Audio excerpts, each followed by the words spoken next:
Well, good morning once again. Again, my name is Paul Leary, also the facilitator for the conference. If you want to know more about me, there's a biographical sketch that's contained in your materials that were distributed as you came in. The program, of course, is a small, very nicely designed pamphlet that's in the front of the folder. Just hold it up, Paul.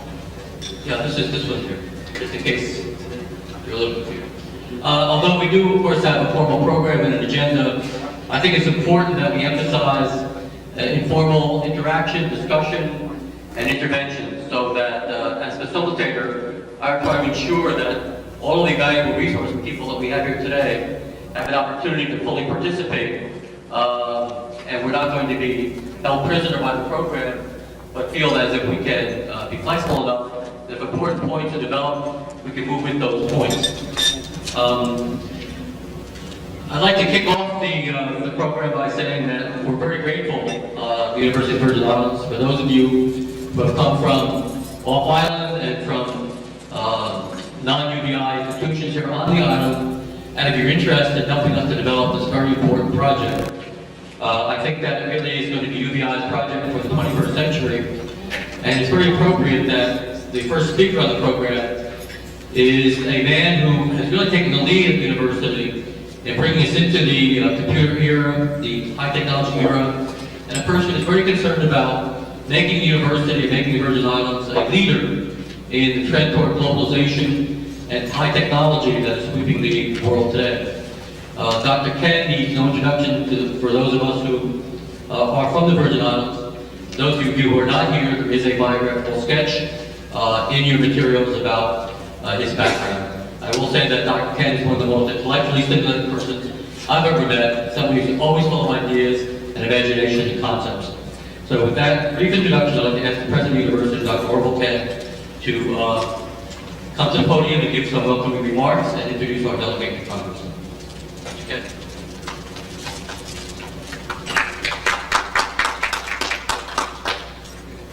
Thank you, Paul. Good morning. Good morning. Senate President Martin Richards, our delegate to Congress, Dr. Christensen, Vice President Corwin, distinguished guests, ladies and gentlemen, I want to welcome you to this symposium that is going to chart the future of the Virgin Islands and perhaps even the wider Caribbean. Before I begin, I want to thank Vice President Corwin and Paul Leary, Dr. Paul Leary, who I think those people who live in the Virgin Islands know of his scholarship and his interest in the Virgin Islands. He's retired now from the University of the Virgin Islands, and he still continues to be of service to the university. And these two folks, Vice President Corwin and Dr. Leary, have spearheaded a revenue-generating task force for the University of the Virgin Islands. And this is one of the first products. Nothing is so powerful as an idea whose time has come. Nothing is so powerful as an idea whose time has come. And the idea of which I speak is the establishment of a University of the Virgin Islands Park, or perhaps parks, for research and business in the Virgin Islands. I'm confident that if this park is established the way it ought to be, the right way, so to speak, that the park, the university, and the Virgin Islands will serve as a hub for the development and expansion of the knowledge sector, the so-called blue economy, in the Virgin Islands and the wider Caribbean. I'm absolutely confident of this. I don't doubt about it. But it must be done the right way. And this is why we invited you all here today to help us. Because as they say, the devil is in the details. And all of you here today are the exorcists that are going to help us to understand the devil, to drive him out of the details, so that we can move forward in this project without stumbling and bungling and dropping the ball and doing the things that the devil takes pleasure in making happen when we engage in an ambitious project like this. We want you to help us by sharing with us the ideas that embody some of the details that need attention as we move forward. I must tell you candidly that a number of folks have asked me, is the university really serious about this thing? We wouldn't have this if we weren't serious about it. I've said to folks who've asked, we're serious about everything we do. We're serious about hurricanes, for example, which is one of the reasons that we have put in place the best mitigation plan for disasters in the Virgin Islands. We have our own water production and distribution system here. We've cut back on all of our overhangs. We've buried all our cables underground. We have our own emergency generation power. The only thing that will hold us back, should another hurricane come, is the lifting of the curfew so that we can open and have our evening program continue. We do things seriously at the university, and we do that the right way. This idea of a park for research and business is not a new one. This is a general thrust that's taking place in higher education. It's a thrust that recognizes that as the new economy moves forward and produces the only real growth that's taking place in the economy in the United States and elsewhere, as globalization moves forward, it is the universities that provide the most fertile ground for the development of businesses and the expansion of businesses. So lots of these parks in the United States, we have a representative from Florida Atlantic University who will talk about their park and what they've been doing. North Carolina State University has an ambitious program in place for 1,000-acre park that will have businesses and research taking place there, as well as residential communities, golf courses, their own transit system, for example. Ours will be more modest in scale as we think about having it unfold. But ours will be as successful. And when I say ours, I'm thinking about an inclusive ours, because this has to come about as a result of a partnership between the university and the government of the Virgin Islands and the private sector. We believe that our incentives for locating businesses in the Virgin Islands, because we have the best of both worlds, being part of the United States and in some respects also not part of the United States, we believe that that is a very, very powerful magnet for attracting the new economy to the Virgin Islands. But as I said, we have to do it right. We have to have the partnership with the government evolve in the most productive way. We have to have our partnerships with the businesses evolve in the most effective way. We cannot afford to waste time. So we expect that what we learn from your presence here today will be followed up with some action, some movement, closer ties with the legislature, closer ties with the executive branch, closer ties with the IBC, and we know we already have very close ties with the IBC. closer ties with the Congress, closer ties with everyone. Working together, there's nothing that can stop us. So perhaps you should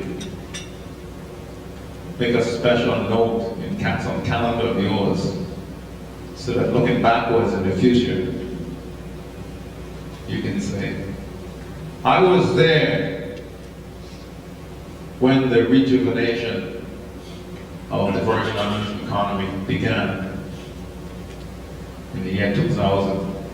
And if you don't have a camera, perhaps you should have, maybe during lunchtime, put on and buy one of those disposable ones, so you can take some pictures to validate that you were there. Because this is a historic occasion. And we will move forward. And we will create a new Virgin Island. We, inclusively we, will create a new Virgin Islands based on the fact that a knowledge engine in the Virgin Islands, the engine that generates the most knowledge, transmits the most knowledge, and stores the most knowledge, the University of the Virgin Islands, is the place where this revolution should begin. This partnership, this new economy wave should begin. I want to thank all of you for being here. And I look forward to a continuing and lasting relationship with all of you. And to some future celebration where we can all toast our friends. I'd like to now ask our delegate to Congress, Dr. Donna Christensen. Now, before you come up, Donna, I just wanted to say that I was in Washington about 2 weeks ago, 3 weeks ago, attending a conference on the internationalization of higher education and globalization and all of that. And I called my wife whenever I'm there nightly to just touch base as to what's happening. She said, you gotta get in touch with the delegate, because she was talking about a place that she went in Northern Virginia, I believe it was, where there was some sort of research park, the kind of thing that you've been talking about. She said, you gotta talk to her and bring her down here, because you know, you guys are speaking up about what you have in your heads. And folks think you're not doing anything. And when they speak to you, it's as though you've been sitting on your hands, waiting for them to give you good ideas. So let her know that you all got a good idea, similar to what she's been talking about. And so I said to Malcolm and others, we have to invite Delegate Dr. Christensen to join us. Donna, please give a warm round of applause.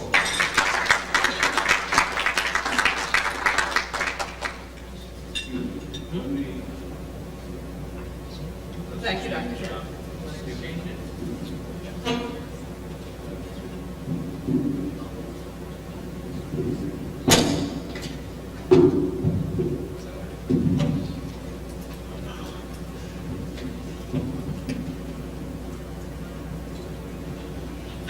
Good morning.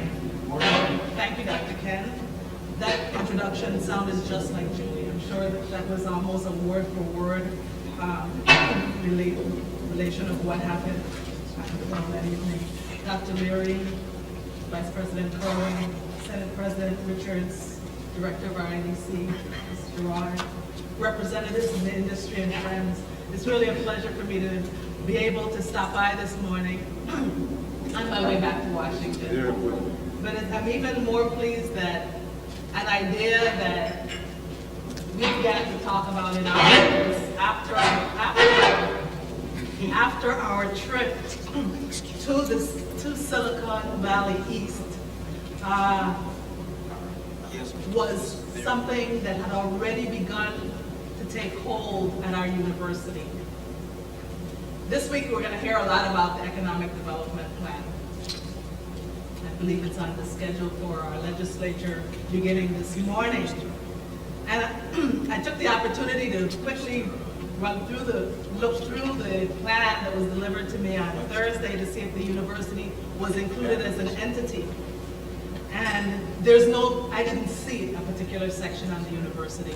But we all know, and we're here this morning because we know just how important the university is to that process. And even though there may not be a segment devoted to the university per se, we know that throughout the whole document, there is a very critical role for the university to play as we plan our economic development and our economic future, both through the development of the intellectual capital that Dr. Ken always speaks of, but also through its resident intellectual capital, which we always look to inform, to help to guide, to help to shape the policies and the programs that this community needs in many, many areas, economic development just being one of them.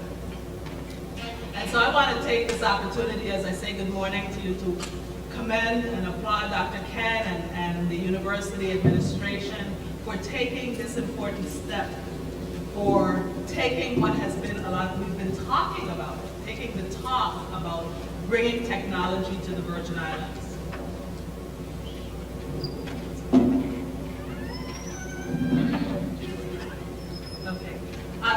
About bringing technology to the islands and making this very concrete step in that direction, taking the talk and making it into action.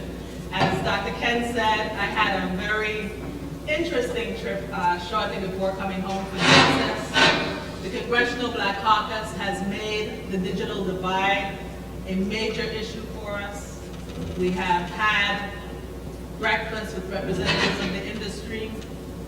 At our Democratic caucus, we had the entire Democratic caucus, we had representatives of the industry, and we took a tour of the eastern segment of Silicon Valley, visited Cable and Wireless, Time Warner, and AOL, as well as several other companies. And it was just amazing to me how fast the industry is growing, how never-ending it seems. There's so much room for growth, and it's growing so quickly, and how in many instances people of color have been left behind. And as we heard about the 1.6 million jobs that the industry is looking for just in the coming year, and their ability to only fill 1/2 of those jobs here. And as we look at increasing and expanding the H-1B visas to this country, it's a real shame that our universities, especially our HBCUs, are not taking a more active role in developing the cadre of workers that we need for this industry. And so it was great to get that call from the president, because I did mention UBI to several of the people who were there that met us during that trip, and it was really great to hear that was happening. I have a couple of concerns that I just want to share with you. Just one that I'm sure is very much in the forefront of the thinking of our UBI representatives, that we have a lot of local talent both here and abroad, some who were not able to come home because their expertise, they had no place to channel it.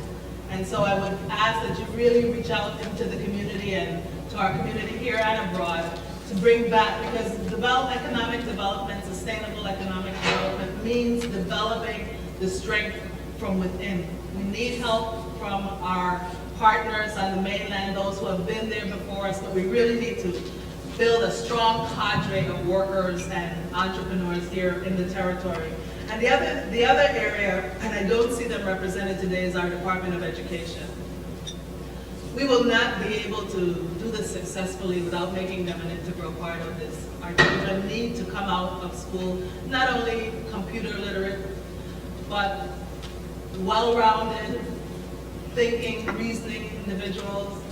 We heard that many of those industries are not necessarily looking for computer specialists, but they want people who are able to think and to create. And we need our department to be able to produce those kind of students that can fuel this movement and help to take this economy along, to take this industry along here in this territory for us. I'm only going to be here a short time with you this morning, but my commitment and the commitment of my office to this process is for the long term. I hope this is a very successful meeting because the success of what you do here today will be our success for the future for a long time to come. Thank you very much.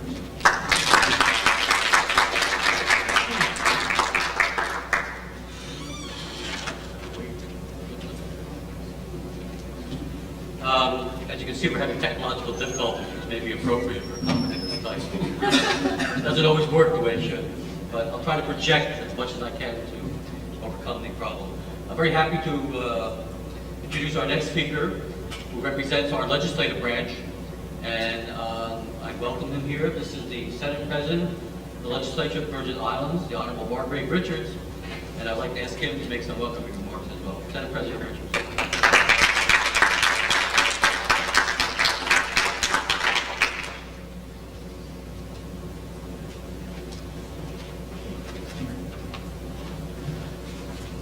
Good morning, Dr. Ken, Professor Leary, all other distinguished guests, Delegate Christensen. It is indeed an honor and a privilege for me to be here this morning to speak to you on a subject that I know not much about, but I've had an opportunity to do a little research, and so that you'll bear with me in terms of my few remarks. As I know it, I want to first go on record as thanking the President for inviting me here this morning. I have tried to work closely with the University of the Virgin Islands because I think it is critical to the development of this territory and has played a vital role over the years in terms of developing our territory. University-affiliated research parks have generated or developed since the late 50s as a way of cooperation amongst research organizations such as the University of North Carolina, Chapel Hill, Duke University, and State University in Raleigh, and as the President indicated, the university that is represented here today, Florida.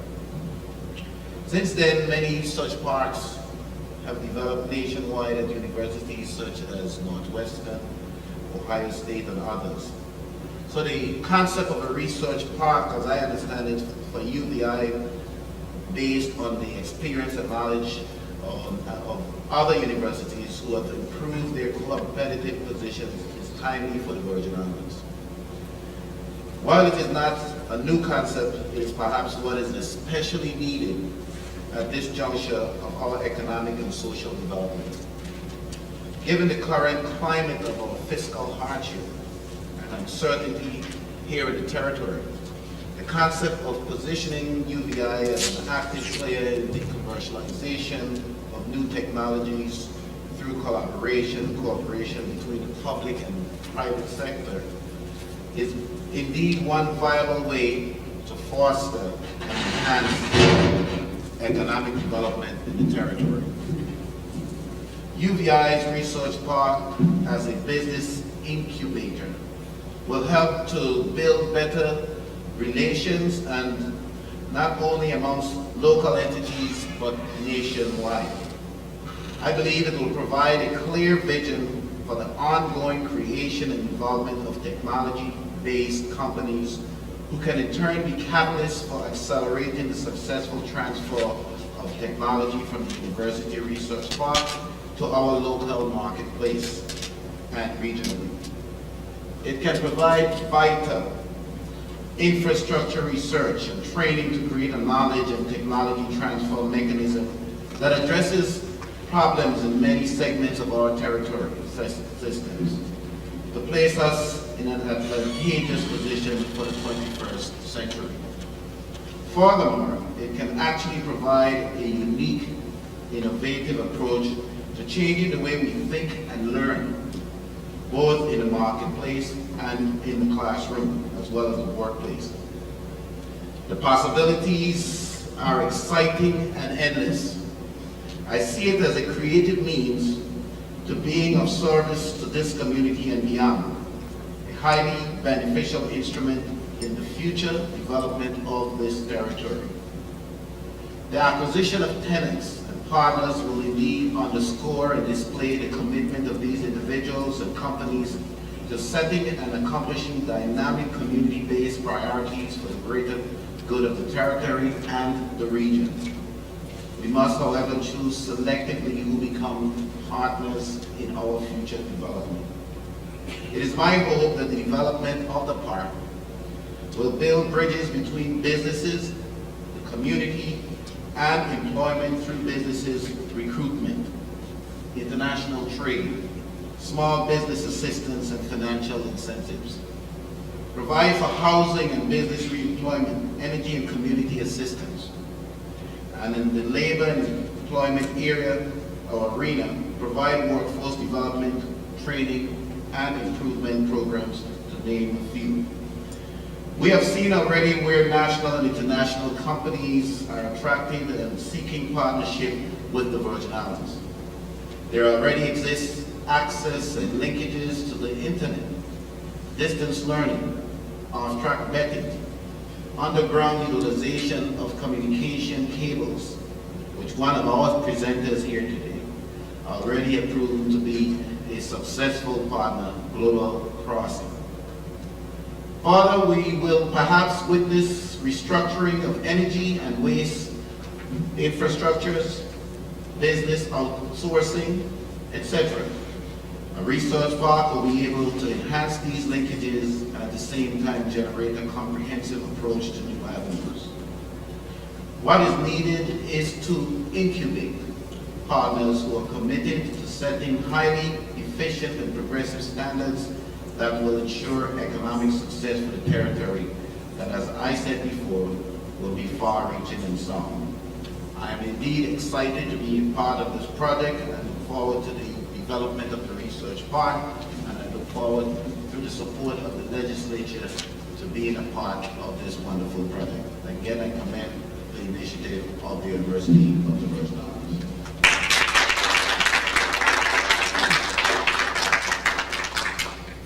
Thank you, Senate President Richards. As you know, if you look at your program, we have scheduled now the presentation from Florida Atlantic University by Scott Ellington, which will give us an idea as to how that successful research park was developed. And it's always good to have a history of a prior project, because I'm sure there were some pitfalls and problems and the details that Dr. Ken spoke about that we would have to be concerned about. And one thing I want to emphasize is that we're trying to make this as open a forum as possible. So after the presentation, we're going to encourage interaction and discussion. I'd also like to suggest one change in the program, trying to maintain the flexibility that seems to be characteristic of the new technological era. We had scheduled at 10:15 a presentation on the role of corporate business partners, at 11:30 Frandel Gerard and Attorney Marjorie Roberts on linking the research park with the Industrial Development Commission and Territorial Economic Development. Unless there's a major objection, I'd like to switch those so that at 10:15 we do the presentation by Frandel Gerard and Marjorie Roberts, because Frandel, because of a last-minute problem, has to return to her office early. And I think it's important that we get her contribution. So if the other presenters don't have any serious objections, we'll have them at 11:30 and Frandel at 10:15. If that's okay. Okay, now I'd like to introduce Mr. Scott Ellington, who has been very, very helpful to us in moving forward with this project. We're really grateful for his presence and for his assistance. So at this point, I'll turn the podium over to Mr. Ellington and for his presentation on his part. Thank you, Paul. Run a real risk and not bother with that squeaking thing. What do you think? It looks like it's mad at me already, doesn't it?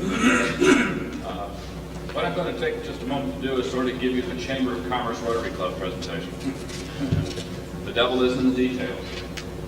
And Bound to visit our park, and we got to talk about a lot of those details. And we're just going to use this park. I think somebody's got another microphone on the same frequency. What do you think? Not me. It's not me. Just turn them off. See if that helps. That's the house equipment. There could be another house microphone. It's a microphone. That's the house equipment. Distinguished members of government, especially, so good to be here, and the President's commitment are very important. Before I start to talk about the presentation, I've got to tell you that the Florida legislature, as we always say in its wisdom, established Florida Statute 159, which I've given copies of, which allowed universities within the state of Florida to form an authority to run a research park. I say an authority because I do not represent the university. I'm an employee of a local government, an authority like an airport authority or a port authority. But this one was appointed by 3 members of my board from one of the counties which we serve, and 3 members of my board appointed by the county commission of another county that we serve. Together, that's who I report to as the executive director.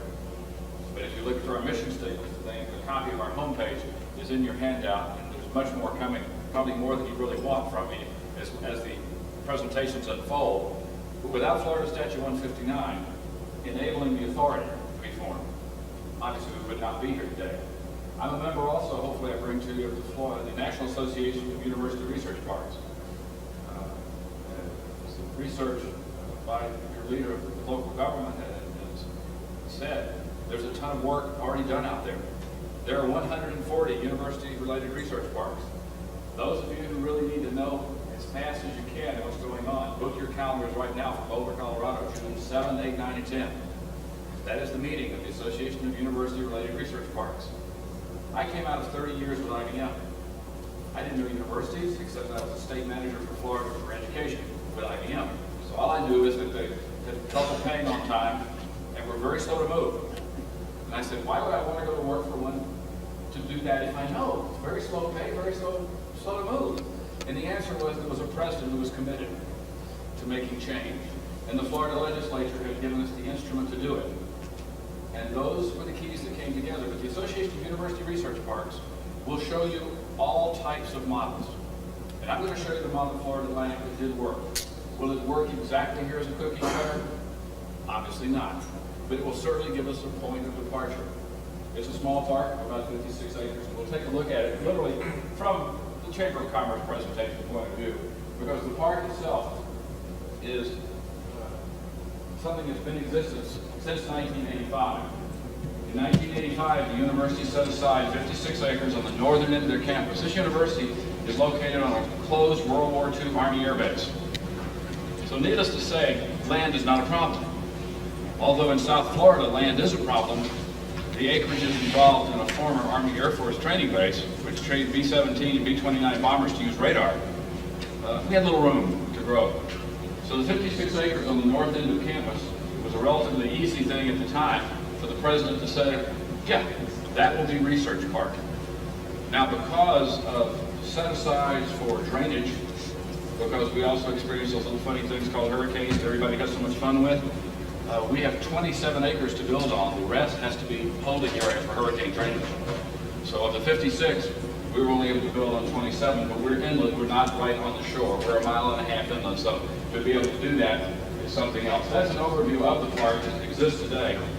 And as Malcolm saw when he visited the park, it is 450,000 square feet of mixed single-purpose tenants and multi-use buildings.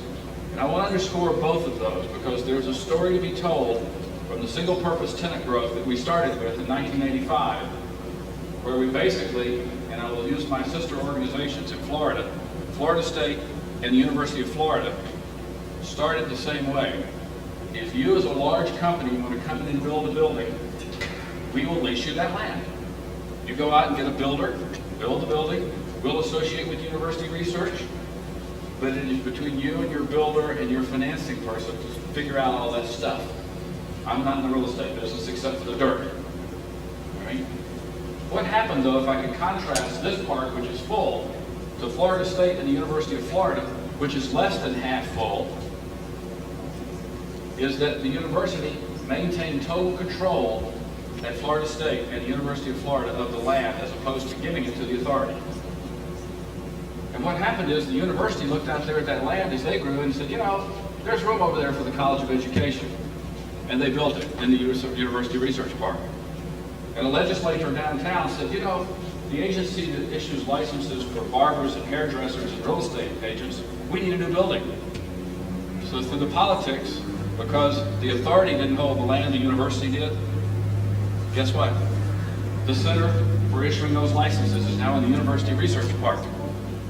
And this single tenant approach has generally proven to be problematical in university research parks. The key to this one is multi-tenant buildings.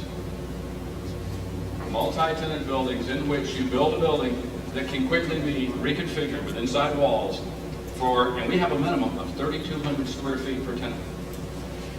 Now, setting that aside, because we got into this discussion last night by the park, or by the pool of the reception, we also have an incubator.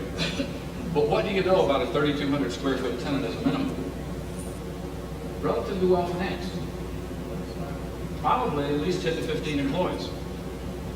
Not exactly a stage 1 or 2 company. It's probably a company that was doing well out of someone's garage or out of someone's house, or perhaps, but they are a company that had some background before they asked for 3,200 square feet. So in order to feed possible growth of standalone buildings, the multi-tenant buildings have been the best idea. And from those, people have grown out into standalone buildings, graduated if you would. And now we've added the incubator at the front end, so that for people only needing 3 or 4 offices, we have seedlings to grow into the 3,200 square foot, to grow into standalone buildings. I wish we had enough land to provide more standalone buildings. I've got 2 people right now who may have to leave the park because they've outgrown their multi-tenant building. You'll see also, I put a press release in there, we just announced that the city of Deerfield Beach, which is just literally 8 minutes away from the university, has just given me 11.6 acres last week. They had what was formerly a rest stop on an interstate highway system. Can you imagine wanting to have an office park at the exit of an interstate highway system? Location, location, location. We took that 11.6 acres for $1 for 99 years. The city of Deerfield is happy because they're going to have a research park for the university. We're tickled because we have tenants that are growing. So if I say from these slides that we're talking about here, the real secret has been the multi-tenant building. We started with these 2 standalone companies. And those 2 standalone companies were there from 1986 probably until 1997 as the only occupants of the park. Was everybody happy? Relatively so, but there was a lot of empty dirt out there. It was only when we came in with the multi-tenant buildings in the last 3 years that the park really took off. And the key to that multi-tenant building, in my opinion, is the developer of that building. A commercial developer as your partner. And we'll talk about who that person is and how they think and what they do. We just are cutting the ribbon this week on Innovation 3 and 4, additional multi-tenant buildings, and those are already sold out. And it's just an amazing story of working together with the university and with the commercial development on the site. We have something going available right now, but in fact, we're breaking ground at the same time we dedicate Building 3 and 4, we're breaking ground on Building 5. Building 5 will be ready by October. It is fully leased. Prior to breaking ground, including a 25,000-foot server vault that will be hurricane-proof inside the building, with its own generation system, obviously. So all the things that are required there in Building 5 will be there. This is our commercial partner. Commercial partner who's building the multi-tenant buildings called Innovation Center at FAU Research Park. The person there, Tom Head, who happens to be the key principal, is the first president of our university's foundation. What a marriage. Tom believes in what we're doing, but he also has his commercial development hat on. So the rules say that I, as a university representative, take a new client to the university department and say, would you like to do this work with this potential applicant for the research park? The university says yes. Technically, if you're a developer and you have a public institution with right of refusal over the tenants of your building, you're going to be a little nervous. And you'll try to push and say, well, this person will in the future have a relationship. Let's just put them in. Because I need to rent the space. I built the darn building. I'm paying the bank. But Tom Head, as our developer, is a true partner of the university. We are very fortunate. Tom understands the reason that we're doing this is longer term than just filling buildings. Because in today's environment, as many of you know, filling buildings with promising e-businesses could be done. How long they will last is the real question. Because you do not want those buildings full now and empty in 5 years. So we use a vetting process, a business plan, we use a vetting process with Tom Head, our developer. So there's a public-private partnership that Innovation Center really allows us to do. Let me just quickly go through a few of the people that are in the park. U.S. Biosystems is an environmental testing service. They showed so much profit last year in environmental testing, they are going to give us a grant this year in our gene project for human gene splicing work, a $480,000 machine, plus the technicians to run it at the university until they can build the wet lab space to house the machine in 3 years. So this is a true university partner. We don't have the money to buy that machine. Asymmetrics makes 3 of them a year. It's to follow on the Human Genome Project. US Bio says, we will buy you the equipment. We will send you the technicians to operate it at your labs. And all we ask for is first right of refusal on the patents of what you find. That brings me to a second point. I have 2 jobs. One job is to run the research park. The other job is I'm the technology transfer officer for the university. The Bayh-Dole Act said federally that any federal research you do as a university will be deeded to the university for commercialization. If you work for an ONR project, an NIH project, and it comes out with intellectual property, the university has the right to market that intellectual property. Therefore, the university should have an intellectual property person, a technology transfer person. So it is great to be able to make a deal with a client in the park. If you'll give us this equipment and these people, I give you first right of refusal to the technology that we may develop at our university. And it has a tremendous relationship between technology transfer and attendance in the park. And that's happened time after time. Cirrus Logic builds boards. This is just one of their locations, but this is a research location for Cirrus Logic. It's an international company based out of Silicon Valley. Cirrus Logic likes the fact that we have a VSLI center in our College of Computer Science. Cirrus Logic contracts to our researchers at the university to develop boards. We jointly license those boards on behalf of Cirrus Logic and the university. So I'm also talking with the president on the source of income. If you get those licenses out there with joint research for park projects, you've not only got a good research piece of work where your professors are learning more, your students who are out there interning are better employees when they graduate, but if intellectual property is generated, you formed a partnership and how that intellectual property can be shared, because the taxpayers, just as our university, like your university, paid the professor's salary, paid for the building, paid for the air conditioning, the phones. Therefore, the taxpayers have some right to deserve some percent of profit from ideas generated by those faculty. And that's what technology transfer is all about, and why it works so well with the University Research Park. CRC Press is just one of those timing deals. I wish we could say we were recruiting them and they came forward. CRC Press is the world's largest technology publication of manuals, CD-based now and online-based, as well as print.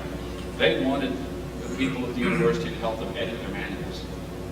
What a great opportunity for a professor to publish and to edit on the leading publication company of manuals. By the way, and it's a rule you need to think about as we start putting the park ideas together here, the only thing you see in this park, and especially this person and the person we'll talk about next, Jet Turbine Systems, we do not allow anything but Class A office in this park. Now the reason for that is we're in a little bit of an environmentally sensitive area, namely we're a few blocks off the ocean in Boca Raton, Florida. So I'm not letting this person put their printing presses in my park.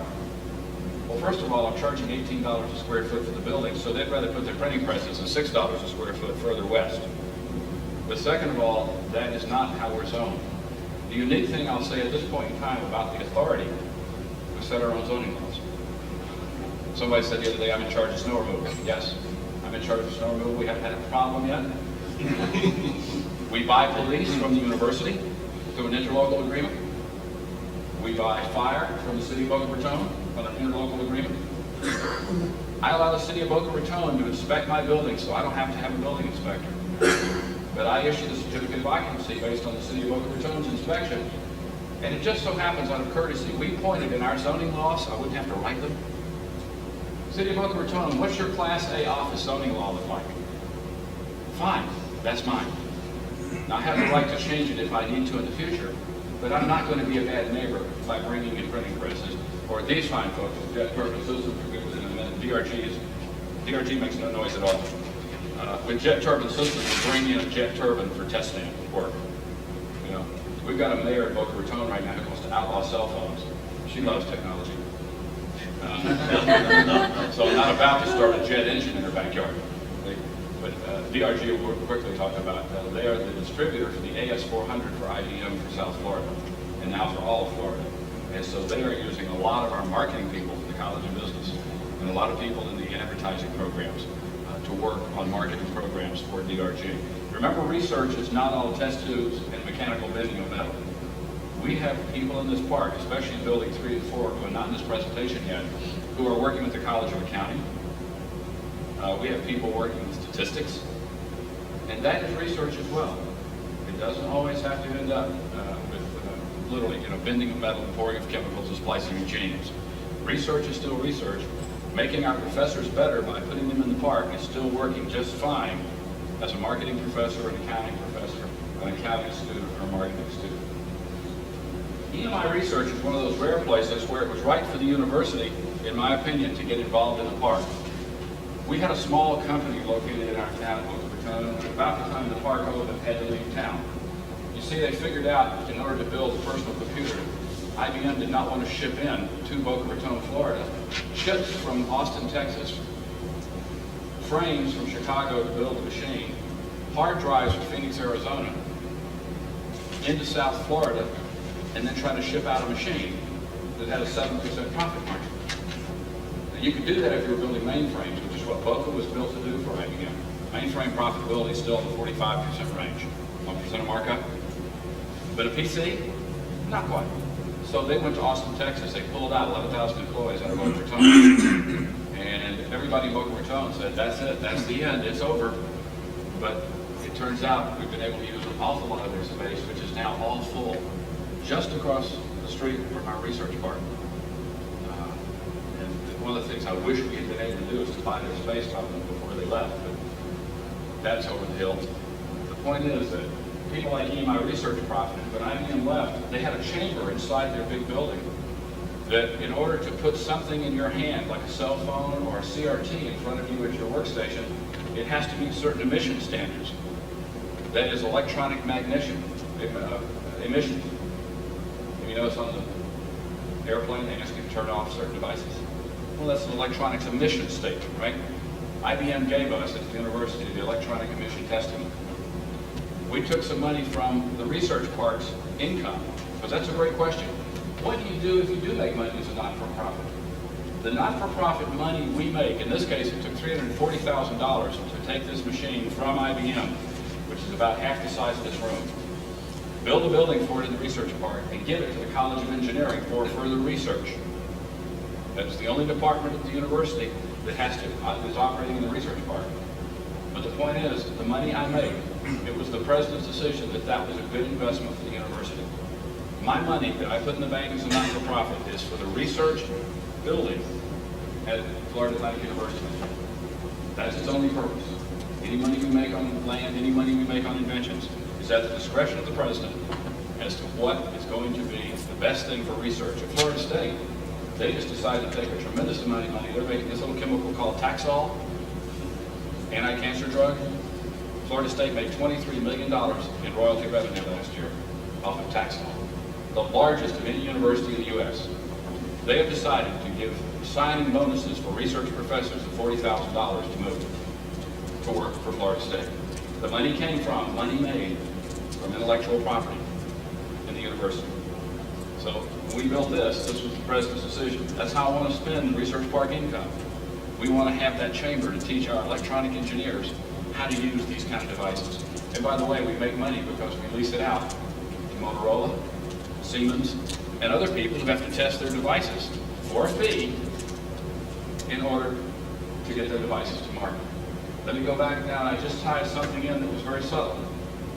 How do you charge a commercial company a fee for using university research devices? That's what this is. Do you remember I said I'm also president of the Research Corporation, which owns the patents? The Research Corporation also has the ability to go into the university and to hire this microscope by the hour to a commercial company. We recovered the state of Florida's expenses, and we put a 38% profit on it. And the company's glad to do that because they don't want to buy this microscope. They may also want to lease this professor for 3 days a week, and my corporation can also do that. Give the money back to that professor's college or dean and say, here, hire a replacement. I'm buying him out. We're going to make you part of our research department. But here's the money plus 38% markup. So the corporation, and as a partner to the research park, again, is very important to give flexibility, because you may have people in your university who are going to come out and work for these private partners, as well as the work they may do on their individual consulting. I don't know how it works here, but our professors can work 1 day a week without telling the university, how much they're getting paid or anything. It's in their contract.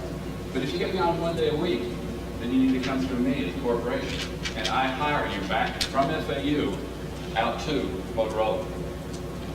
I do the same thing with this piece of equipment. If Motorola needs this piece of equipment and the people who run it, they write a contract through me. I go hire it from the university and I add 38% markup, and it's theirs to use for those 8 hours or whatever they want to do. P.S. I've got to tell this story. We put 27 cell phones in this chamber, all kinds of all frequencies, turned them on, and then we ran a complete spectrum check against all spectrums of electromagnetic interference on an airplane's operations. Not a single interference from any cell phone, with any navigation on planes. I think it has something more to do with that phone that's in the back of the seat in front of you. And by the way, when your cell phones clear the treetops, they get very confused because they see so many cells. So it wouldn't really work anyway if you violated their rule for a few seconds. But it was an interesting piece. We really can't find it. The worst thing you have on airplanes is a CD player, by the way. It interferes with electromagnetic finding devices that the airplane uses to find direction. So please turn your CD player off if you're flying with me. That's what EMI research does at the park. So it's a division of the university, and the only division of the university. And I'll tell a story of my friends again in Florida State. They allowed too much university incursion because the land was there. And because of that, they don't really have a research park, and they're not known as a research park, except in name. And they will readily admit that. Jet turbine, I think I danced around a while ago. These folks are taking turbine engines that are over age for flying and making power plants out of them. They have gotten through our College of Mechanical Engineering sound dampening and heat dampening devices. If they would let us start the thing in the park, which we could, and still make all noise levels, you can stand 50 feet away from this running JT4 engine that used to do an old 707, but it was too smoky and too little, We rebuilt the thing. You can hear only the fuel pump running. You see a white plume of heat 40 feet in the air, which is the exhaust. But the loudest thing you hear is the fuel pump. 2 of these devices will power our entire university, and we're going to put 2 of them on a line in their own power building way out in the woods, as opposed to buying power. It's not just an emergency power system they're building. They're building a replacement power system for large buildings and for regional power companies. Instead of coal-fired plants, you could have 4 of these jets on the line, and a 5th one for backup, and you could generate what a complete coal-fired power plants do. They also just recently discovered that people want to put these in their boats for faster propulsion. Super yachts. Profits from the internet age, right? TD Interactive is a truly business. They do online streaming video. They're using our students in communication. They're using our students who are doing illustration works. They're using our students. We have a animation lab, and they're using students in the animation lab for things that they do. University MRI is a very good partnership. University MRI, Dr. Fred Steinberg, has from General Electric, with the cooperation of the university, one of 5 MRI machines in the world that is capable of tracking the human brain in color during thought process. So you're not just on the table sort of getting a picture made like a traditional MRI, but when you do this with your finger, literally this machine will map the human brain. And that, by the way, is a very complex thing to do with your finger. If you watch what goes on in the human brain, almost 1/3 of the cortex is used to do this. That's all. Much less the study we did on how to depress a keyboard and know how long to hold it and go to the next key. You should see the human brain when that goes on. So we're using this machine. Fred has to see patients during the day. And we said, okay, you can see patients during the day. Does that sound like a research park? Well, our local hospital was very mad because people who want great MRI come to our machine, not our hospital 4 blocks away. So they were all over us. But an interesting thing happens at 5 p.m. We built this backed up to our complex systems building at the university. So at 5 p.m. we turn the key and our complex brain system researchers use this machine all night. Something we could never afford. We're doing research in Alzheimer's. We're doing research of all types of brain disorders and diseases. Dr. Scott Kelso just received a $7 million NIH grant for work on the brain in complex systems based on the availability of this machine. And all we've got it for is from 5 p.m. to 7 a.m. the next day. Starting the next day, they see patients to pay for. And it's a great partnership. It is truly a great partnership between the university and a piece of research work. Can't tell you what Predator Systems does, or I'll have to kill you. They built a standalone building for Defense Department reasons. They built the control motors for the laser-guided bombs. They built the control motors for the new F-22 interceptors. That's all I can tell you. There's other stuff. They also have bulletproof hydraulics for the M1 Abrams tank, which we're going to have a joint patent on with them, because they use our hydraulic engineers. When the tank is hit, the hydraulic system self-seals. If you know anything that's on the battlefield, the biggest thing to take it out is the smallest thing, especially a complex system. Hydraulics is the most complex system in anything that moves and turns and shoots and does all that stuff. So we think we're going to have a major breakthrough out of Predator. Traco is taking the web to full voice. And Traco says everybody doesn't have a PC, but everybody has a phone. They are enabling all web browsers through voice response. And they are chewing up all kinds of our kids and our professors. They are doubling this month. I'm giving them mild incubator space for my new incubator space, 7,800 square feet more for a Traco. They're hiring 2 employees a week. They're using our kids. I teased some of the kids from communications. They're just over there recording voices. Because I told one lady, I said, you're going to be the next, you've got mail. Except this total voice response is natural without hesitation. And it is totally dependent upon your input. When you call in Traco, instead of getting the normal answering machine, it says, hello, this is in Traco, who would you like to speak to? That was a computer. But you literally just say, Jeff Fraser, Jeff's phone rings. None of this dial 1 if we're due, we'd like to hear the company director, da da da. Total voice recognition, and they're now enabling web browsers to do the same thing. Our incubator is small. And our incubator is small only because all of our space is rented.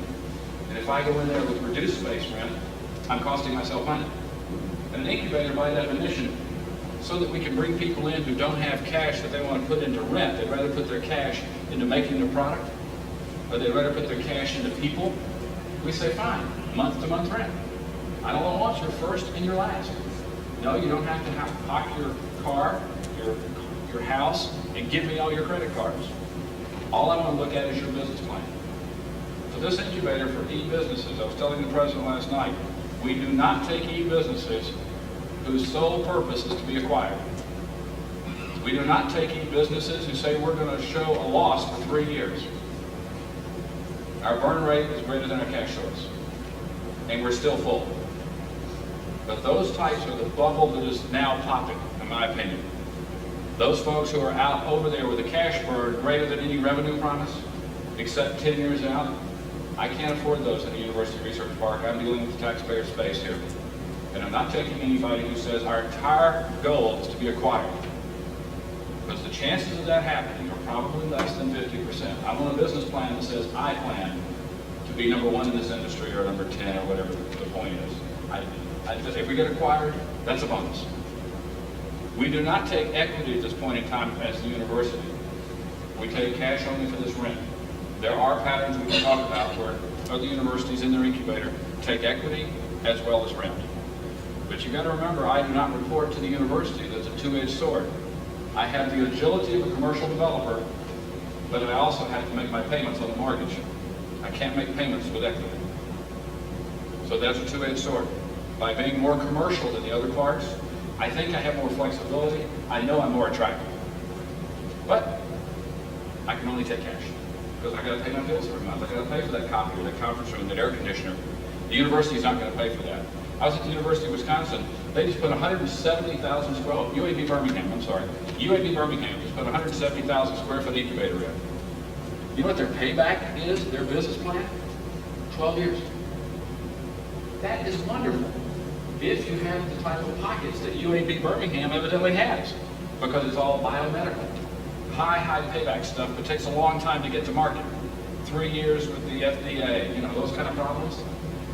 I don't have those kind of pockets, but that is a model. If you put a building in as an incubator, is it going to be the university's pocket or the foundation's pocket, or the not-for-profit that runs the research part? The key here is strong university partners. And I'll stop in a minute and talk about a different model for that. These folks are doing things that we're interested in doing with them. They're taking our students as internships at both the College of Business now and the College of Computer Science. Give credit for work done in the research park by students. We will only allow 20 hours per week of work, though, per student. So that we literally have had a student hired by one of the e-businesses before graduation. And the student says, why do I need to graduate? The guy just offered me $65,000 a year to stay. Maybe it was a good decision, maybe it wasn't. But we insist on 20-hour per week maximums if you're going to be getting credit for the work. And the professor has to have knowledge of your project. That is, the person in the park who hired the student has to give us permission to let the professor look at the work, even though they may sign a non-disclosure on what the code does or how it does it. But if you're going to give credit, you got to have the professor's ability to see what we're doing. We will not put in this park, because we have the exclusivity of doing that, call centers. We've had company after company say they want to use students for 1-800 outbound calling to solicit credit cards or bank loans or whatever. No, this isn't the purpose of our park. This is a small amount of space. I know you're using our students. I know you're giving them income by putting a call center in, but my charter says research. That, tell me that's market research. Right, that's market research. But you're using students as cheap labor, and that's not our purpose. Our purpose is to use students to learn, or to use professors to make them better professors and make your company smarter. So you got to be very careful as to what you believe is research. Because people will try to come into a tax-based park like this because your rates may be a little lower, because you're dealing with tax-free land, but you really got to make some decisions early on. And I'll give you a contrast. The University of Central Florida decided to use the Florida statute to build a research park. Central Florida is in Orlando. They happen to have a closed Navy training center there. They have 1,082 acres. I have 56. The University of Central Florida decided that the university does not have review over any tenant in the park. As a matter of fact, the University of Central Florida only has 2 members of the board. 2 members from the Local Economic Development Agency, 2 members from the County Economic Development Agency, and 2 members from the adjacent County Economic Development Agency. Who's running that park? It's not the university. And they're very successful. They have 81 companies in the University of Central Park, but it, quite frankly, is a commercial park. The only thing that's tax-free is the land, and there is no formal relationship between but a few of the companies and the university. That is not a bad model. I just think it's not the model that we're here to talk about today with limited space and limited land. 1,081 acres of closed Navy base, that's not a bad model, because that's economic. You're using the space for economic engine only. You're not building your intellectual property, you're not building a relationship. But those models are out there, and you'll hear about them if anyone goes to Boulder, because there's a whole section of the University-related Research Park organization that does closed military bases. Many universities have been able to take over closed military bases and build very successful things from them, but they're not this type of park. They're still valid, and they still work, but they're not this type of park. Because the projects and things I think I talked about, the things we do, and this is one that's very interesting, and I think is of interest to you. We literally had jet turbine systems. After 2 kids had worked there on their master's and doctoral degrees on quieting those jet engines and soundproofing those jet engines, both hired by jet turbine systems. Because jet turbine systems had looked at those people had looked at jet turbine systems, and they decided that instead of going to Boston, to stay in Boulder as doctors in mechanical engineering. You've got to have that tie, that commitment between the hiring of interns equals hiring full-time students to stay in the community. We know one thing, and you probably know this well too. When people leave Florida to go somewhere else to a university, 80% of them never come back. Right? That's a tourist economy. What chance do I have to work in Florida in this industry I've chosen? Be it e-business or mechanical engineering or computer science. With the research park, we're saying, yes, you have a chance to work where you grew up, where you're comfortable, where you really prefer to live, rather than somewhere else where you have to totally change your lifestyle and shovel real estate. But hiring students and alumni is key. It really is key. That's an important part of the park. Well, the reasons for success, we think are there. We think the location is a key part of that. We also think the support from the top. Literally, the president has said, and your president has said here today, this is an important focus for me. We have probably got one of the most entrepreneurial presidents in the world, Anthony Cantonese. Anthony he just pulled himself out of the search for the presidency of the University of Florida, the nation's 6th largest university. And he decided to stay at Florida Atlantic University. His competition was the president of Auburn, who also withdrew from the race after Tony withdrew. We're very proud that he decided to stay here because he's done a lot. And it's his spirit of public-private partnerships. We're building a classroom in downtown Fort Lauderdale, 200,000 square feet building, half owned by a local developer, half owned by the university. So when he means public-private, he implements public-private. Those pieces right there have provided the impetus to the park's growth. Those pieces are important. Not necessarily there's research going on there today, but the research can be done there because that's your intellectual property that you're offering to the tenants who are coming to the park. And I think this one, if I took credit for this park without saying that, I'd be the biggest liar in the world. This park sat from 1985 until 1997 with 3 tenants in it. I think the key was the multi-tenant building, but without this strong economy, and the point I would make is always a teaching point, a wonderful teaching point. If we take too long in USVI to study, not just the bubble of these e-businesses will pass, but business will change very, very rapidly. A 2-year feasibility study, which is the traditional university approach to a research park, I'll tell you right now, my 1985 study is invalid. I'll tell you right now, my 1993 study is invalid. We're not growing in any of the places they said we were going to grow because those industries didn't exist. So I caution all of us as we think study, study, study. I know some caution is required because we're dealing with government money. But let's not study this thing to death. I bring that to you very strongly because this economy is on a roll now, and I think it's a continuous roll. I think there's some cleanup going on in the business called E, but it still has inherent basic value to it. We were talking last night with some of our friends in the investment community. This cleanup is not something to run from. If you're a value investor or a value owner, this is something you like. This is important, and I'm so glad to see people who represent capital here. We have got people locally who have retired to Florida, thank goodness, with their money. They do bring it because we are no income tax state, and you cannot take our property in bankruptcy in the state of Florida. So a lot of people like to retire for more than fun and sun, but they're also our source. We have 2 meetings a week in the incubator with angels, showing them new companies. By the way, the incubator currently only has 7 companies in it. I let the incubator be run by the local economic development agency, Enterprise Florida. They are my landlord. They review the business plans. I just look at their recommendations. They have 79 other companies they are incubating that have come to us for space in the incubator, and we don't have space for them. They're incubating them outside the walls of the university. I don't care. We're an economic engine, and they look to this incubator as the source of getting their business plans reviewed and finding the link to venture capital. So we have the South Florida Venture Capital Club, which meets in our incubator, and probably a third of the presentations are about businesses in our park. That's fine. I'm serving the community by hosting the Venture Capital Club.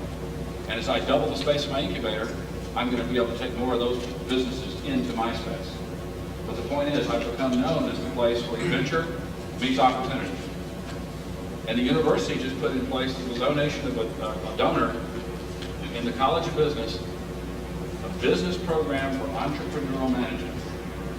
Venture capitalists will tell you that I have money, this guy's got an idea, But I'm not going to let this guy with the idea of the propeller baby run that company. I need a professional manager that I'm comfortable with to bring that idea to the marketplace with my money. And if I don't see that professional manager, this great idea may never get funded. So the College of Business has just said, we're putting in place an institute for entrepreneurial management so that that person in the middle who is so key to getting the money together with the idea is in place professionally.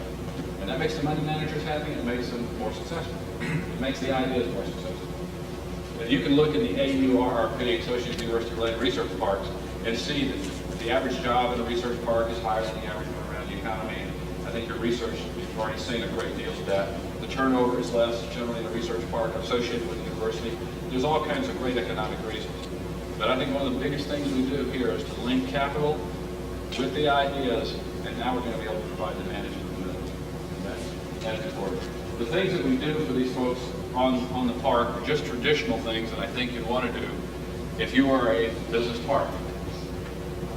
We allow them to use virtually every part of the university as if they're staff. We have even times in gyms where they can work out. We have a daycare center for kids, for the professors, and kids for the students. They have access to those daycare facilities. So we do a lot of benefits in the park that you may want to consider based on what benefits are available at St. Croix for the university staff to offer those to the park. We do host the expo, where we take an entire section about this big and have cubicles like a business show with startup companies all around the corner, where other than our weekly meetings of venture capital clubs, people can come in and just shop ideas. The entrepreneurs are in their booths, and capital can come look, and conversations result from that. We just started a football program. Sorry, gotta have it. We just recruited Coach Howard Schnellenberger, former coach of the University of Miami, and the fellow who was the offensive coach for the Miami Dolphins' perfect season. Who, by the way, worked for Bear Bryant for 11 years as offensive coordinator. One of his quiet pieces of his career, but he is just one heck of a leader as well as a football coach. He's bringing a lot of enthusiasm. And our research park is 2 blocks from our new 42,000 square foot stadium. You think that's not an attraction? You get to park, tailgate parties, close to the stadium. So it makes it. Where are we going next? We're going to open more locations because we have outgrown the space. We just announced last week 11 acres, Deerfield Beach. We are also partners with the Oceanographic Institute at Harbor Branch. On our St. Lucie campus, we have 7 campuses. Harbor Branch's professors are all basically doctors in marine biology at Harbor Branch, primarily for research. And we were talking last night again. Harbor Branch has figured out a way to grow tropical fish in farms. That is clownfish, reef fish, without having to harvest them from the reefs.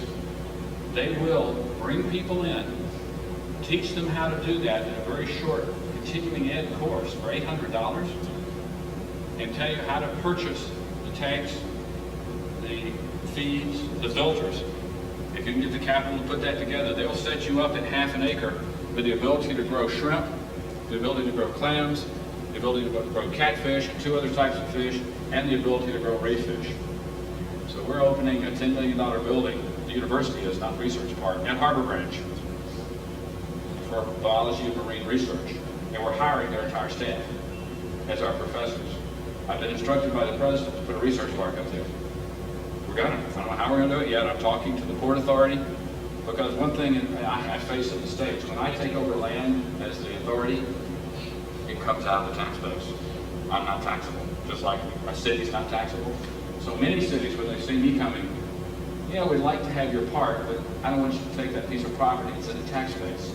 So most of the time, I end up with something that another Port Authority may own, or the city of Deerfield. It was the Department of Transportation rest stop.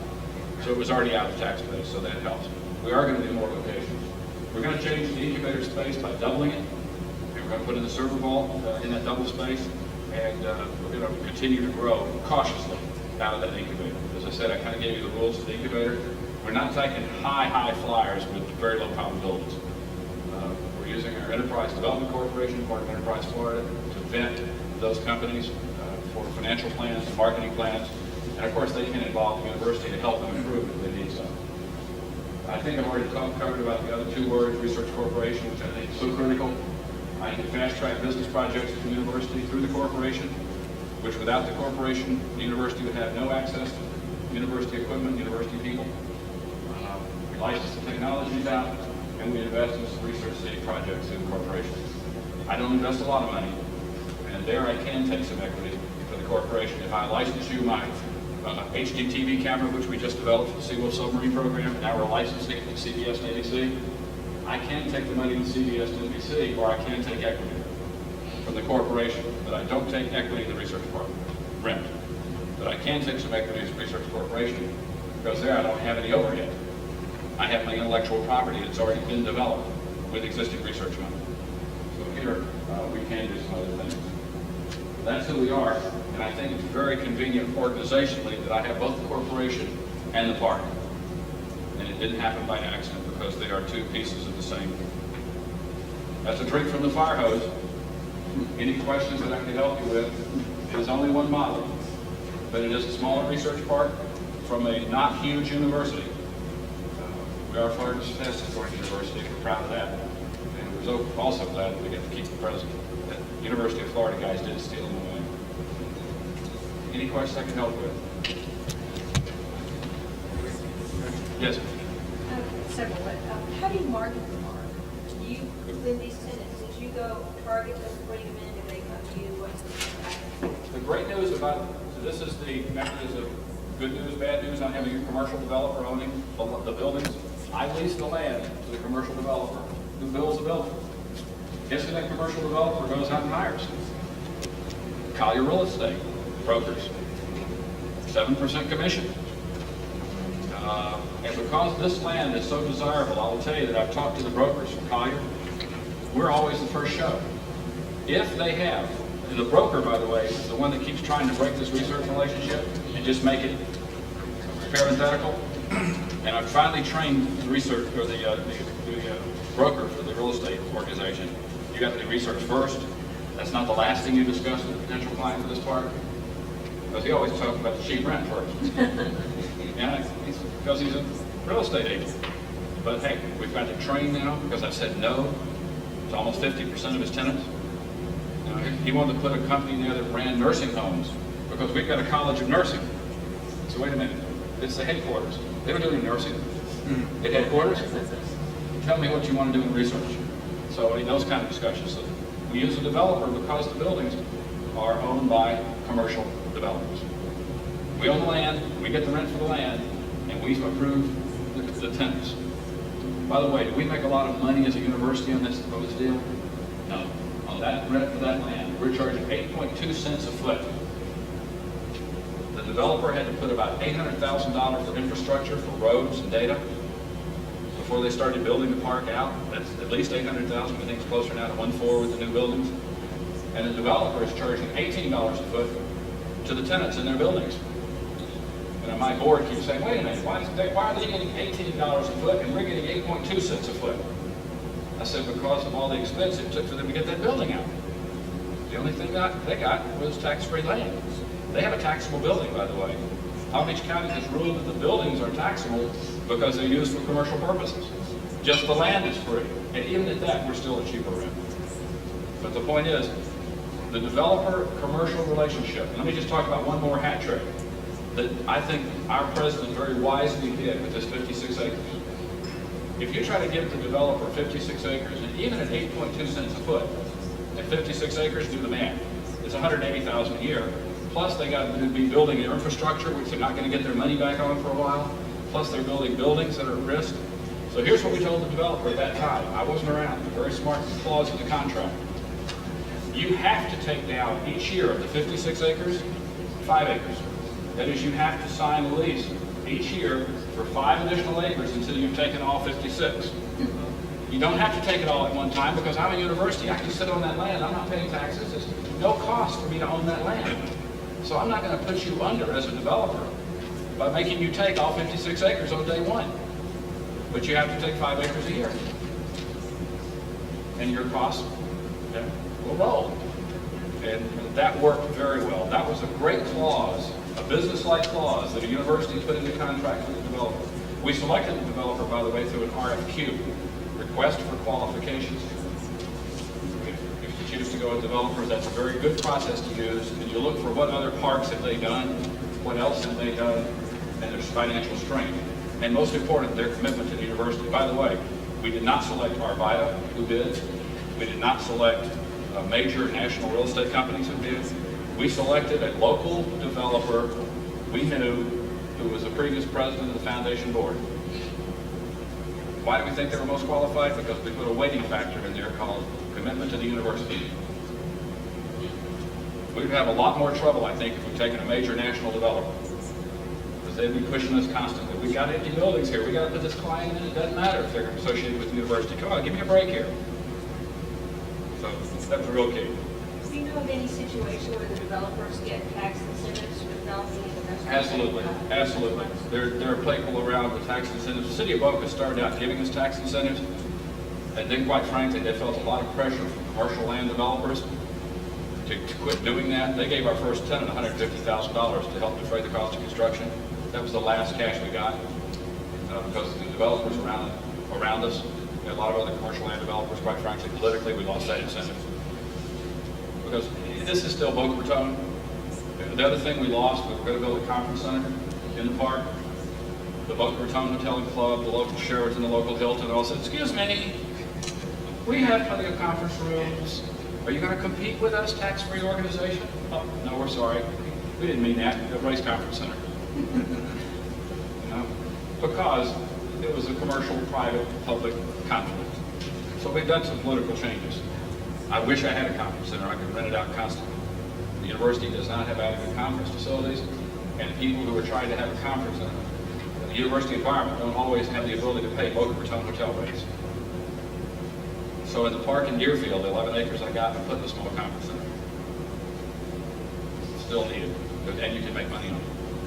I'm going to ask you to timekeeper here because I know there's going to be so much interesting information. We could probably spend the whole morning on any one presenter, but I would like to thank Mr. Ellington for a very informative presentation. It gave me a lot of notes to take, a lot of things to think about, and a good background for what our next presenters will do. So I'd like to express a word of thanks to Mr. Ellington for his presentation.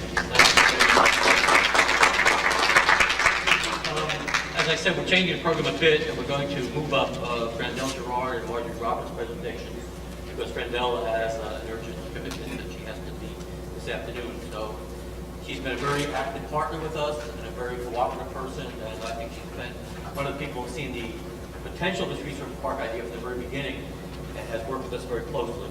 And Marjorie Roberts is a well-known local attorney specializing in tax matters and interfaces very well with the private sector and has represented many private sector actors here in the Virgin Islands. So I think it's a good combination coming on the heels of what we just heard and some issues that were raised. So I'd like to ask Brandel first and then Marjorie to come up and make the presentation, and then we'll have time for questions, and then we'll move on to the next section. Brandel.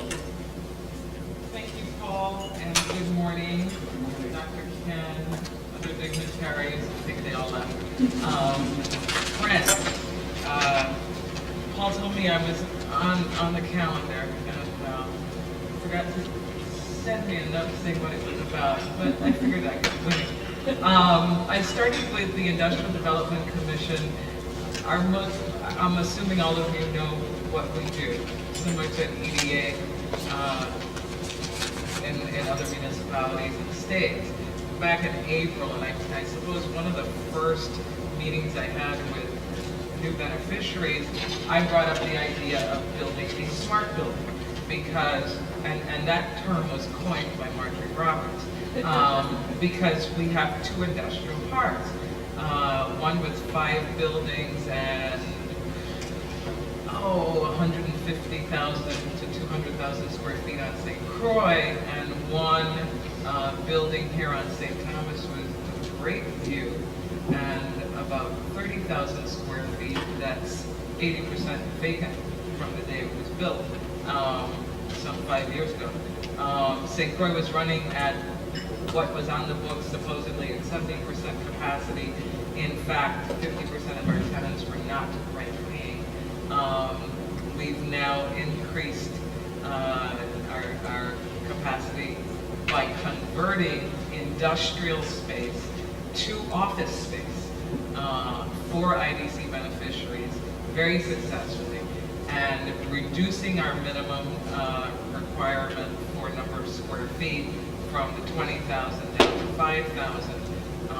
And we've added 4 new tenants in the last 5 or 6 months. And we're looking at converting one building to specific use and probably doing an office building. And then came the idea of a research park. It's a natural marriage. A lot of the IDC beneficiaries have great tax incentives that no other jurisdiction in the United States really can beat. And if it fits and they're in the territory, they need space, not necessarily wanting to build. And the reaction so far has been a great desire to partner with the university on the research park because of the beneficiaries' needs for qualified employees, for people to assist them in marketing and telecommunications, with other technological applications that they're using. And also because as business people, they see the opportunity for growth in their businesses if the research and training that the university provides supports their growth. So it's a natural partnership that I think the time is right for. We also have a number of beneficiaries who are moving to the territory and bringing their money and bringing their contacts.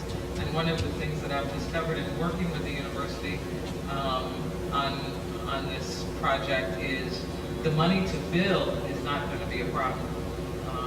Both public and private sector money is out there, so I think that's going to be the least of the problems.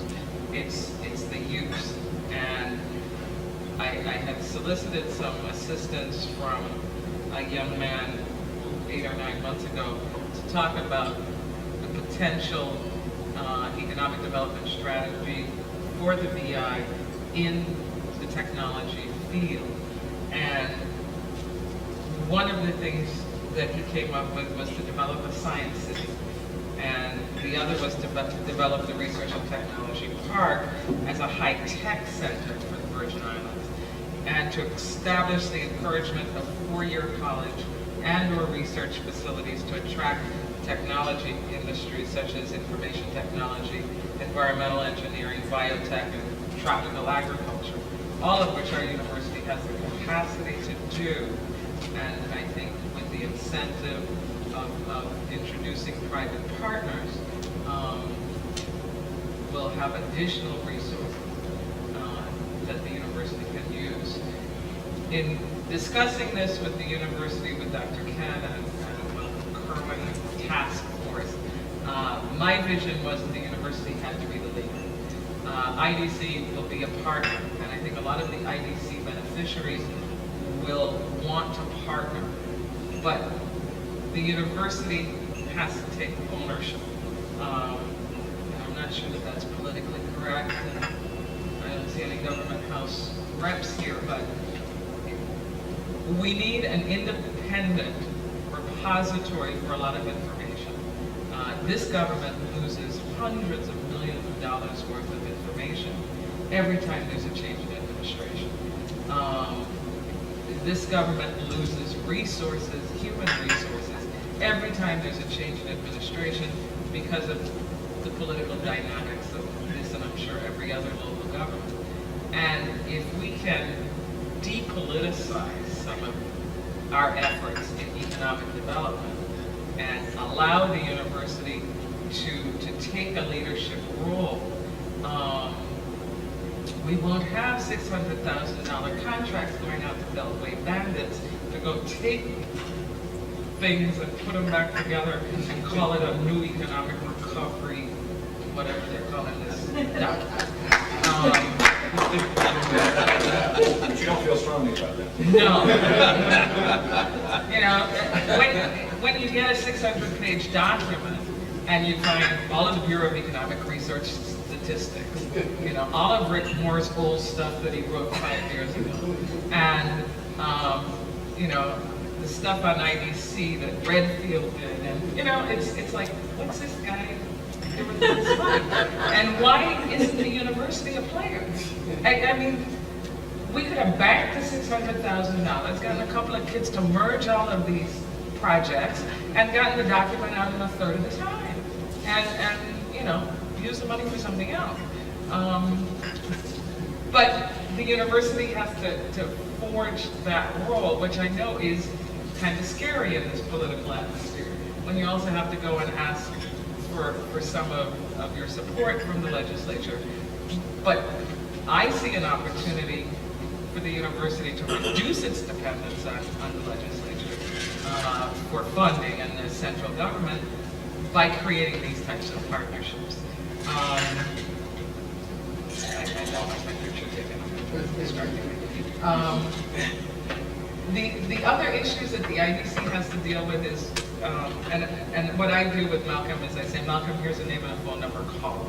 And I see 2 or 3 people here that did that with. And Malcolm's followed through. He has the resources, he has the time, he has the people, he has the staff. So Mr. Scotland, please don't feel that I, wasn't interested. You were in good hands. And I need to be able at IDC to focus on bringing in the new companies and responding in a timely manner to applications that are pending. But promoting this development by partnering, even if it's merely transferring the information to the university. I also have a pet thing, and I heard you say it. It's St. Croix. We have the space, we have untapped resources and tremendous need, and global crossing, and AT&T to a lesser extent, and global crossing. And I think that as we begin to understand, research, and partner with Global and ICC and AT&T will see the potential for phenomenal growth in telecommunications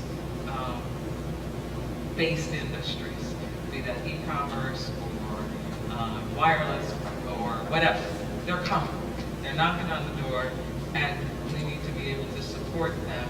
And one of the biggest issues is the support for technical people coming out of the university or around. And we have to create a database of information that tells us where our Virgin Islanders are with the skills, so that we don't have to do special provisions for IDC beneficiaries because their top 10 people are flown in from their home offices in Texas or Tennessee or New York. And that's a challenge that I think the university will have to undertake. Our resources are our partners at IDC and our clients. And we're looking forward to having a meeting soon with IDC beneficiaries and with the university so that we can begin sharing information. They can share with the university what they're doing and what their needs are, what their growth is going to be, and the university can share with them what their needs are. We're trying to promote giving to the university that is unrestricted. Skirt the law a little bit because we don't have a mechanism for our IDC scholarship program, so that our beneficiaries can start funding chairs or programs that the president identifies as tremendous needs at the university. I think it's a wonderful partnership. I'm sorry I can't be here for all 2 days. I think we can get it done quickly. I don't think we need to study it. There are lots of them on the shelves, and I can bring 5 or 6, and I'm sure you have many. I think we know what we need. We can start small and grow. And hopefully the linkages with IDC will not only be, they'll be structural, but that there'll be some physical links. I'd like to see RTPark grow, and ultimately perhaps, we look at merger with a university park in an empty building. If anybody's interested,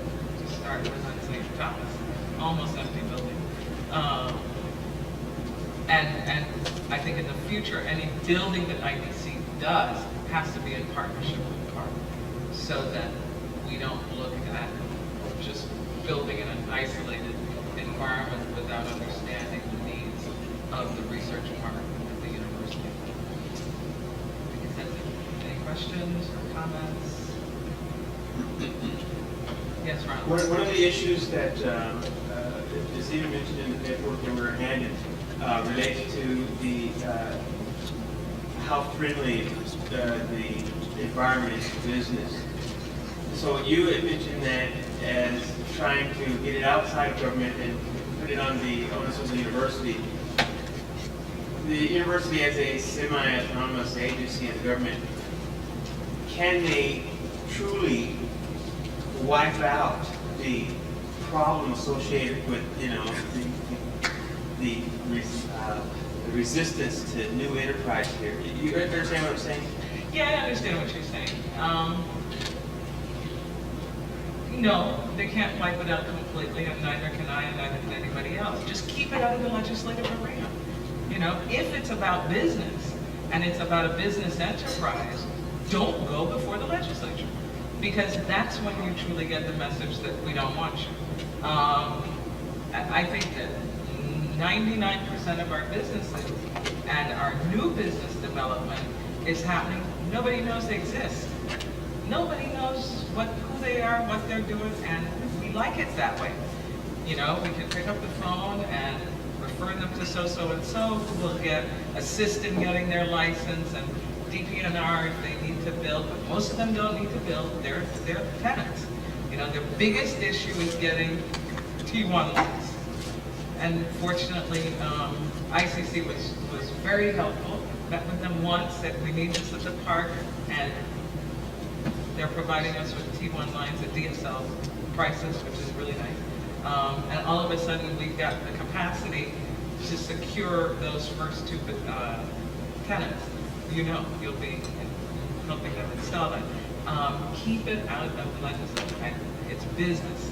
And I think that there are enough laws on the books with the IDC that it's the unusual business enterprise that has to go before the legislature for more time or more benefits, and it will naturally be controversial. But the less controversial high-tech companies, nobody needs to know about them until they write that first check to the scholarship fund, or you know, start knocking on the door because they can't find the 10 new people they need. So, yes. Yeah, I'd like to follow up on what you're saying. There's been talk for some time about the need for new legislation in IDC reform. You mentioned, for example, about trying to get around navigation around the scholarship issue, perhaps making money available for pressing needs that relate to this direction in which we're embarking, for example, information technology. I know that with regards to the University of New Orleans Research Park, legislation was passed that, in effect, recognized the establishment of that research park as part of the overall design for economic development in Louisiana. What are your thoughts about having the University of the Virgin Islands in some way incorporated into the new legislation of the IDC that reflects the vision that the University of the Virgin Islands is a key partner in terms of initiatives like the research parks? It's a key partner in the economic revitalization of the Virgin Islands. I guess my gut reaction is we don't need legislation. A memo of understanding or something could do that. My other reaction is this IDC reform thing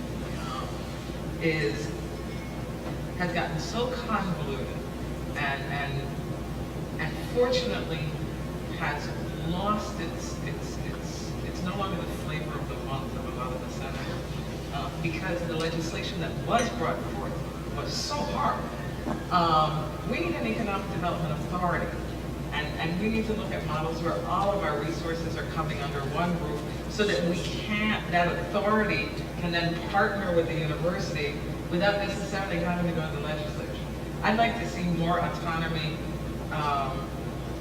for the IDC and its partner agencies that exist in the government now, so that we have the ability to partner in a more meaningful way with the university without fear of legislative interference.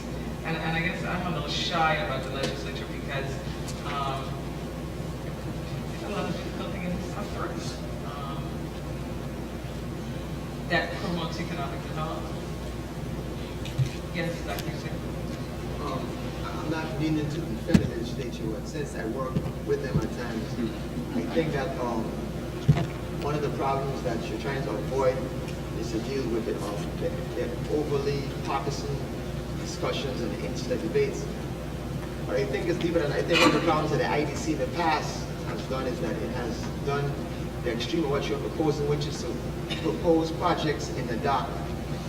And instead of marketing the projects very sophisticated, did very simple hatchet jobs. And then when a few of our very vocal senators get a chance to read half of the proposal, they tend to tear it to pieces. I think in the future, perhaps the IDC might have to create a better public relations campaign or informational bureau, whether it's networking with the university, so that they can explain to these senators the importance of a new and improved IDC. But I think the problem we had in the past is that past IDC directors were not as committed anymore in having a well thought out incentive package. I think in the past, things were done too shady, and that has created a lot of distrust within the legislative branch. I agree. Things were too specific applicants. And we need the transparency, you know, and we need to be able to hold up all applicants to the same standards and same practices. And it's not easy, but it's necessary. And I believe that, you know, in the year that we've been at it, we've sent that message. And we've also sent the message that we're serious about the compliance side. And we've seen the positive response from the private sector, with the exception of one or two.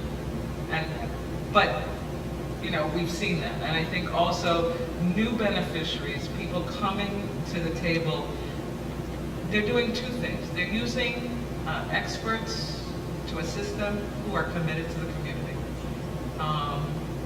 They're also hearing a message that it's about, we understand the value of your tax benefits, but it's in exchange for something. You know, this is not so you can put more money in the bank. This is so you can put more money in the bank and take some of that money you're saving and put it into the Virgin Islands community. And I think that message is coming through. I had the opportunity to meet with a group of one of Marjorie's clients last week, and 3 of the partners want to do 3 large philanthropic activities individually, because they hear the message that we want you here and we want you to be a part of the community, not just, you know, we want you to live in the island, not on the island. And I think that's a message that a lot of our newer beneficiaries are getting. Yes, Dr. Fran, one of the things that I think has been pointed out in some of the discussions we've had so far is that research parks that have been successful have had clear legislative mandates.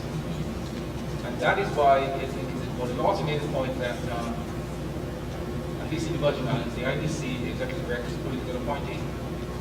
And so it makes a relationship between the university and the IDC subject to the same political kinds of things that you talk about. I mean, we have to think of the research park well beyond the present administration. And so it is very important that the university have a legislative mandate. I'm not sure if the vehicle for accomplishing that is the IDC legislation, but the vehicle for doing that may well be the university legislation. that may need to be amended. So, in fact, I've talked to Marjorie about that. So we don't try to mess with the IDC situation, and we try to deal with the university legislation and try to get an amendment to that. I think Marjorie may speak to that when she speaks. Right. But I just want to make the point that I wasn't very clear about your response to the 10th question. But since you had already established that there's a whole lot of politics involved in the IDC director is a political appointee, and then you talked about memorandum of understanding for something as important and significant as a research park that is subject to a memorandum of understanding with a political appointee, you know, it then becomes very... Well, what we're talking about is the relationship with IDC and the university, not the establishment of the park. Oh, no, not the Kenyan, but this question was about the park. Oh, I'm sorry. Yeah, because Question was about the park. the whole notion of using the park as an engine of development, and it's going to, it certainly will involve IDC beneficiaries. I mean, it's not going to be something. So what I'm suggesting is, and I think Malcolm has responded very well. I mean, my response was going to be, what happens when you have a governor who doesn't like a university? You know, I mean, we have to put in place something that, you know, that protects this kind of initiative from simply having a person, you know, elected position who might not like the university at other people point in time. Okay. I didn't want to have to I say guess, that. no, that's okay. I guess my reaction to the legislative process is, why get them involved? It's a mess up. I know that sounds very cynical, Dr. Cynical. However, I understand the need for the protection. And I guess I come at it from a private sector perspective. Make it work. And we have something that becomes a flag, nobody's gonna mess with it. They're not going to mess with it. If it's successful and you're depositing the checks, and it is something that anybody who comes along can take credit for, and I have no pride in ownership on these kind of projects, they're not going to bother us because of our success. There might be the odd one who may, you know, God knows, I can't predict that. But legislative protection with our current political climate, I think will be difficult to obtain in short order. I think clearly we're looking at, you know, post-November 2000 if we're talking about legislative initiative, and that's my concern. You can talk about the IDC, but again, you talk about the university. I think we have a different perspective on that. We have a different perspective on, if you're dealing with the IDC, I think that's maybe where you're coming from. Where you're coming from, the university, its mission, its mandate, its role in economic development. We don't exactly see the same perspective. That's exactly. Yeah, okay. And perhaps there'll be the need to separate it until the IDC, EDA issues are clear, and we understand what the administration is going to end up with in terms of our economic development. This might be a good time to ask Attorney Robertson about, because she's been working on the legislative part of it and how we can structure this legally. But I just wanted to also establish, and we just want to be sure that we're fully on board with this. We don't want to have a hurdle at the very start in terms of the mandate we need from the legislature. We want to be fully, we want to be clear that, No, because that Gardner will say, yes, we think this is what the university needs. That's what we want to Absolutely, make. because I Right, don't okay. think the IDC should be running the park. Yeah, okay, Number fine. one. I think that IDC beneficiaries need to either be mandated to have the relationship, and that the park, that like we do in the industrial park, that the park gives preference to IDC beneficiaries or has some sort of relationship. But you may have some research-based businesses that don't need benefits from us. Again, the fact that research parks that have been successful have had a legislative mandate. You see, the thing about it is we don't have to try and create new mechanisms. If some mechanisms have worked, then that's what we need to be using. I think that this is obviously one of the issues that we need to look at closely and sort out. Exactly, yeah. And I think that, you know, what we have is a very cooperative relationship we've established with IDC, and I think working together we'll be able to resolve this. But I think it's a matter of what's the best approach, not any disagreement on the need, we have to. And I would say that Dr. Sekou could probably guide us in terms of those critical lines in the legislature, because IDC is real iffy in the legislative arena. It's a very touchy piece of legislation. And let me mention the fact that Dr. Malik Sekou, who asked the question previously, is representing, I think, Senator Berry today, Malik. And Malik also, I'm proud to say, is a UVI graduate who is not only on our faculty, but works closely with Senator Berry in the legislature. So we're glad to have him here today. Welcome. Okay. Marjorie? Thanks.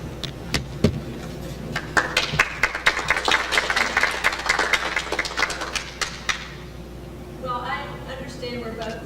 We turn that off. Actually, maybe I'll just. Just switch on. I may just talk loudly. Can you hear me? If it starts squeaking, I'll turn it off. Oh. Oh, is this what people were using? No, he turned it off. Okay, I'm going to just talk loudly. I'm an attorney here in the Virgin Islands. For those who are from here, I worked for the local government for about 7.5 years.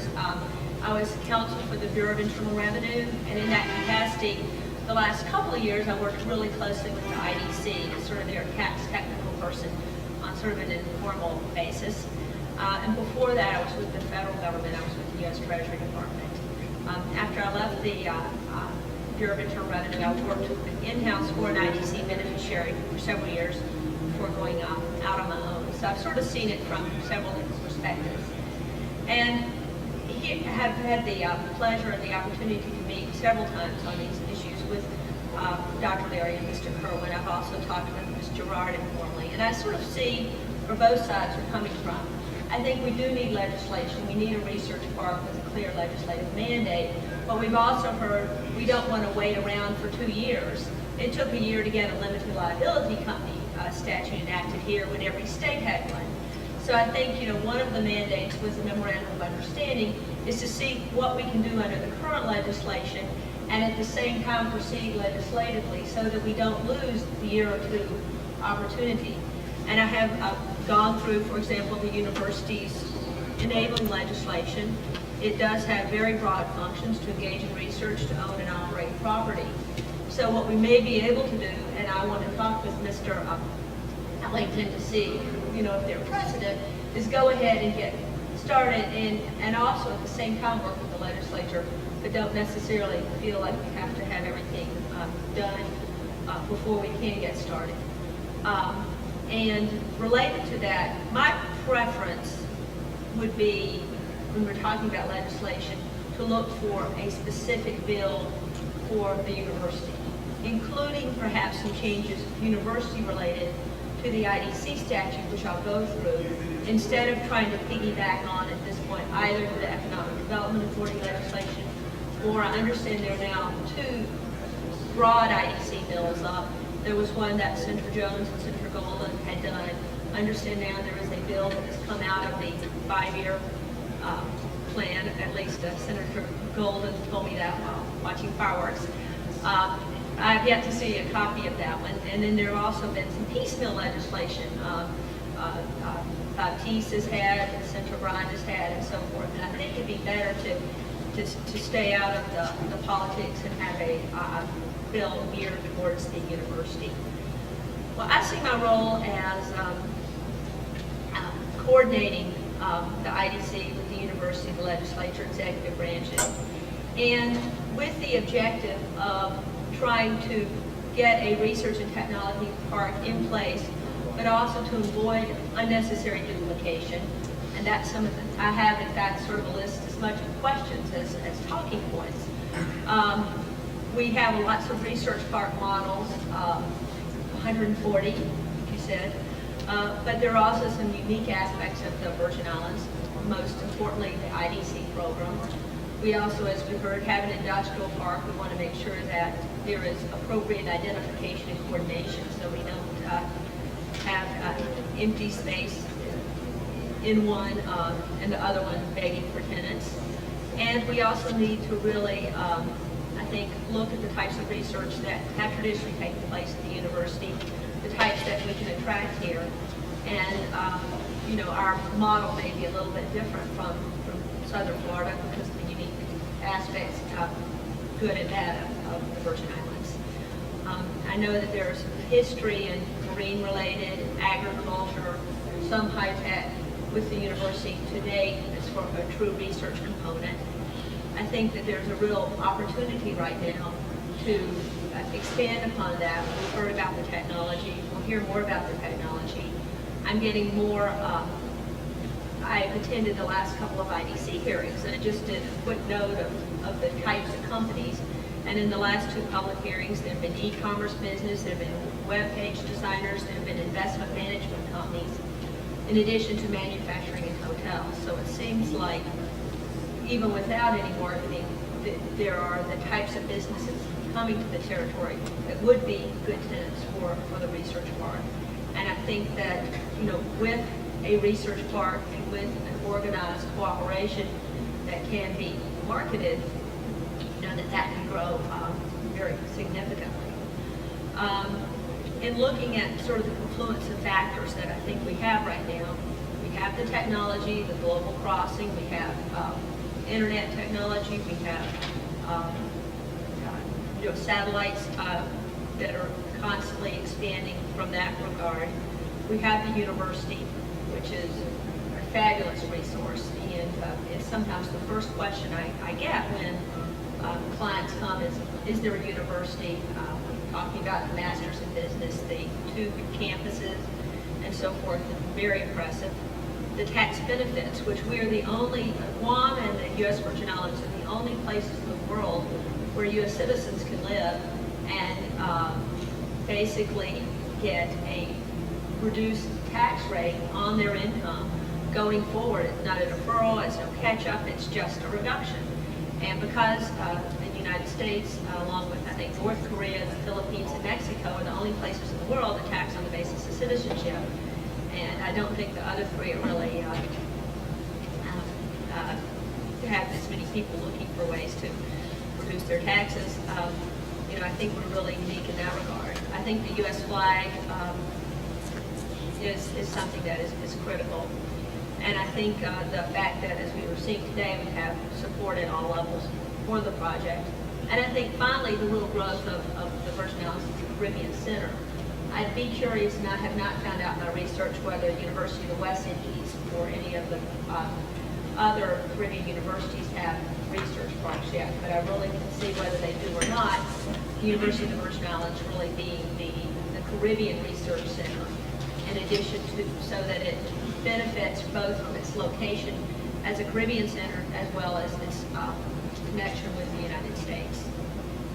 I went through, and I actually have copies, though I've scribbled on it, made so many notes that I would anticipate expanding it, of the various discussions that I've had and thoughts I've had as to what would need to be clarified for the draft legislation that I'm preparing, and what might be better dealt with in a memorandum of understanding at this point, with the thought that even some of the things that need to be in legislation, we could also include in the MOU so that we can go ahead and get started. And I think critical would be the purposes of the research and technology park versus the industrial park, to make sure we have very clear mandates. I noted that you pointed out the business and science departments for rural natural feeds with your industrial park, and those are both departments that are very strong at UVI. We might look, agriculture might be less of an issue with Florida Atlantic, but here is also a strong component of the university, particularly on St. Croix. I think, as we discussed a little bit with Ms. Gerard's talk, exactly whether this is a separate public corporation. Do we do a research park and a research corporation, as they did in Florida? Should this come under UVI's umbrella? Should it be a joint venture with the IDC? I think we do need separate legislation for it. There is conveniently a chapter, 35 is the university and 37 is the university fund, so there's 36 just waiting to be filled. And I think, but tied in with that would be who would be the governance for the university research park. I have notes, should it be clearly the president of the university, the IDC commissioner, the IDC executive director? Should it be the head of the board of trustees? Should we look for prominent private sector companies, such as a Global Crossing, to provide someone for the board. And I think that's something that we ought to think about and talk through over the next 2 days, and get some sense of the other models and see which one works here in the Virgin Islands, where we are going to have much more of a partnership with the IDC. I noticed in the Florida legislation and many of the others that the research boards could sell revenue bonds. UVI has that authority, the industrial park has that authority. Is there a role for that independent for the research park? I think that's something we need to think about. Or can we use the universities, but yet have a mandate for the research park? Is there a role for bonds in what we're thinking about doing? Looking at the targeted clients, again, I think incubator might have a bigger role here than it does elsewhere. Our economy isn't as strong, and we may want to grow businesses from the start.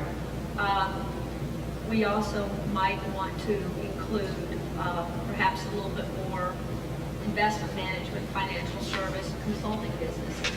Those aren't sort of technically research per se. We heard this morning the example, however, of coordination with the accounting department.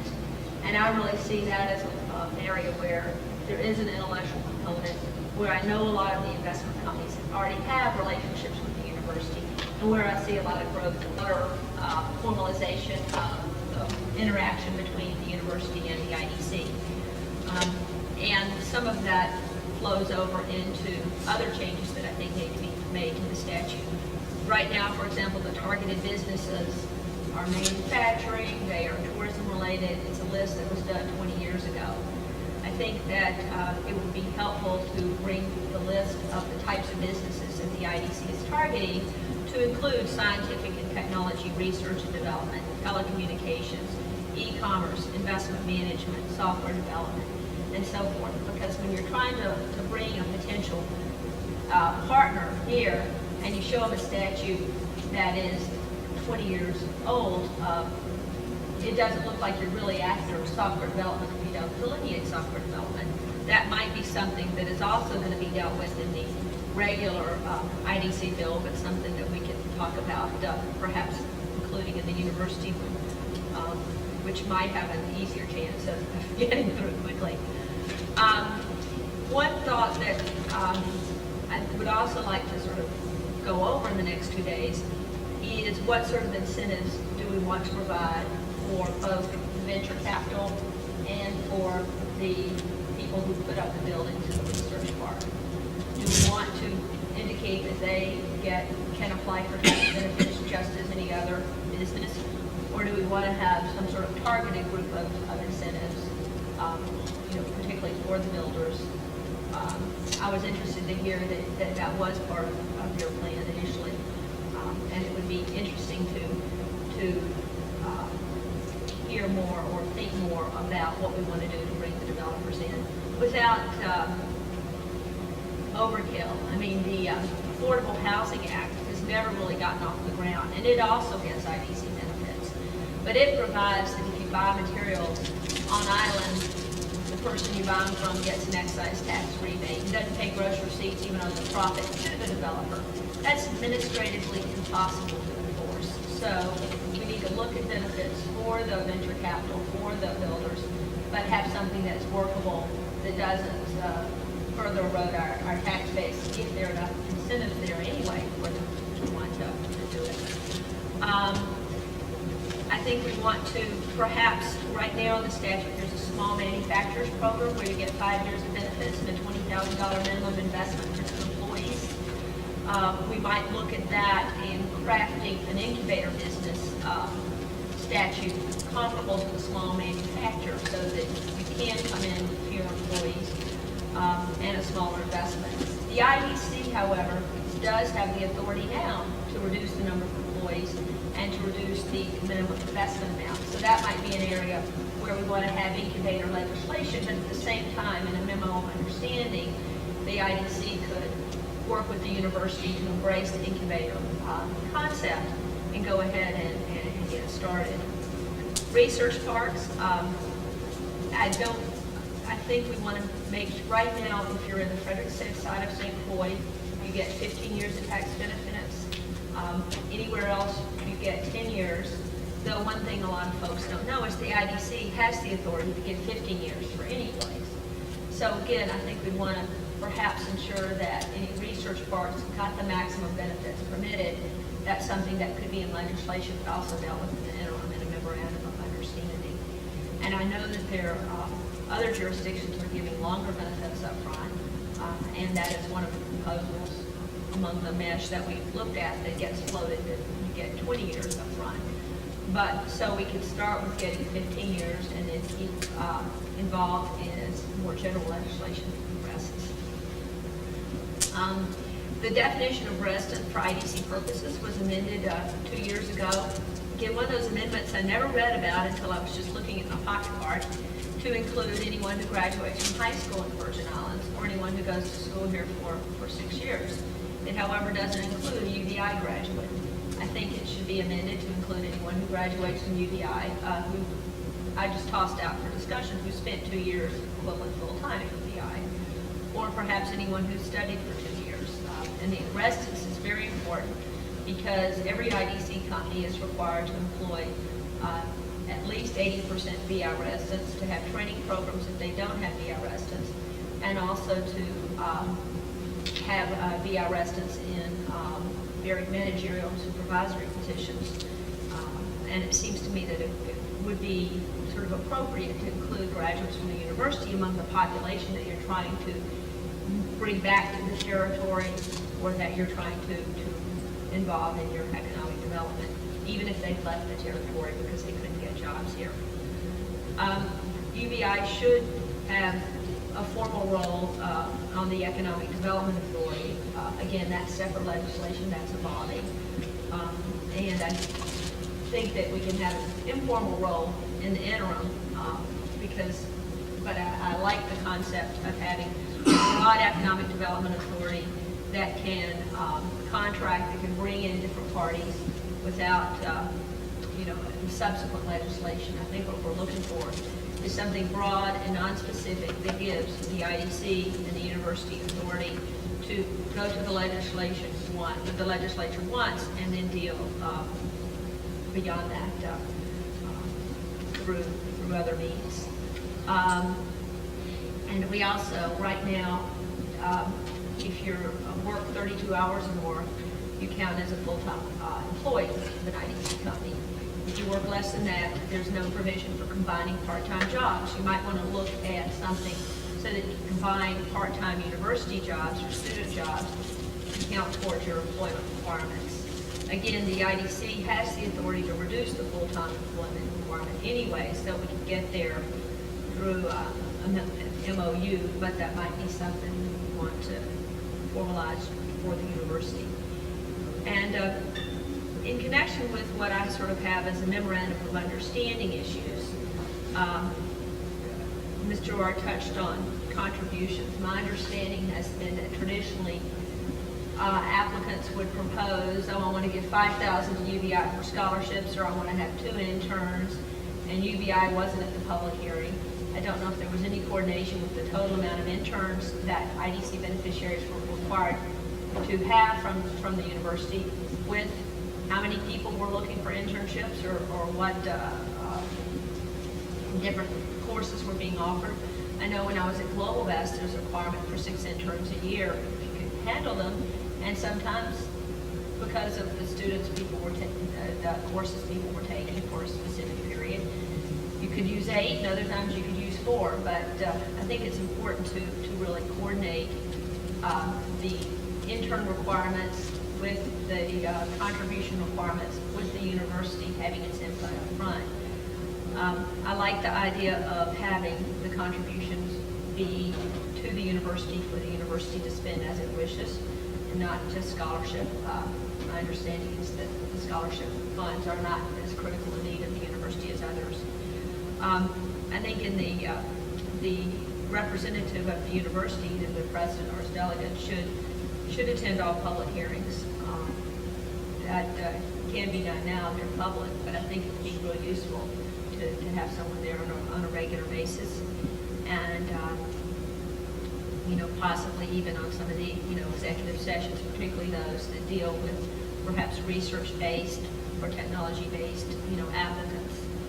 I think what's real critical, though, and what all of this sort of goes to, is really ensuring that the companies we bring can hire the students from the university, that the students from the university have the skill set for the companies that we bring, and that as much be done from the start to ensure matching and to develop the matching.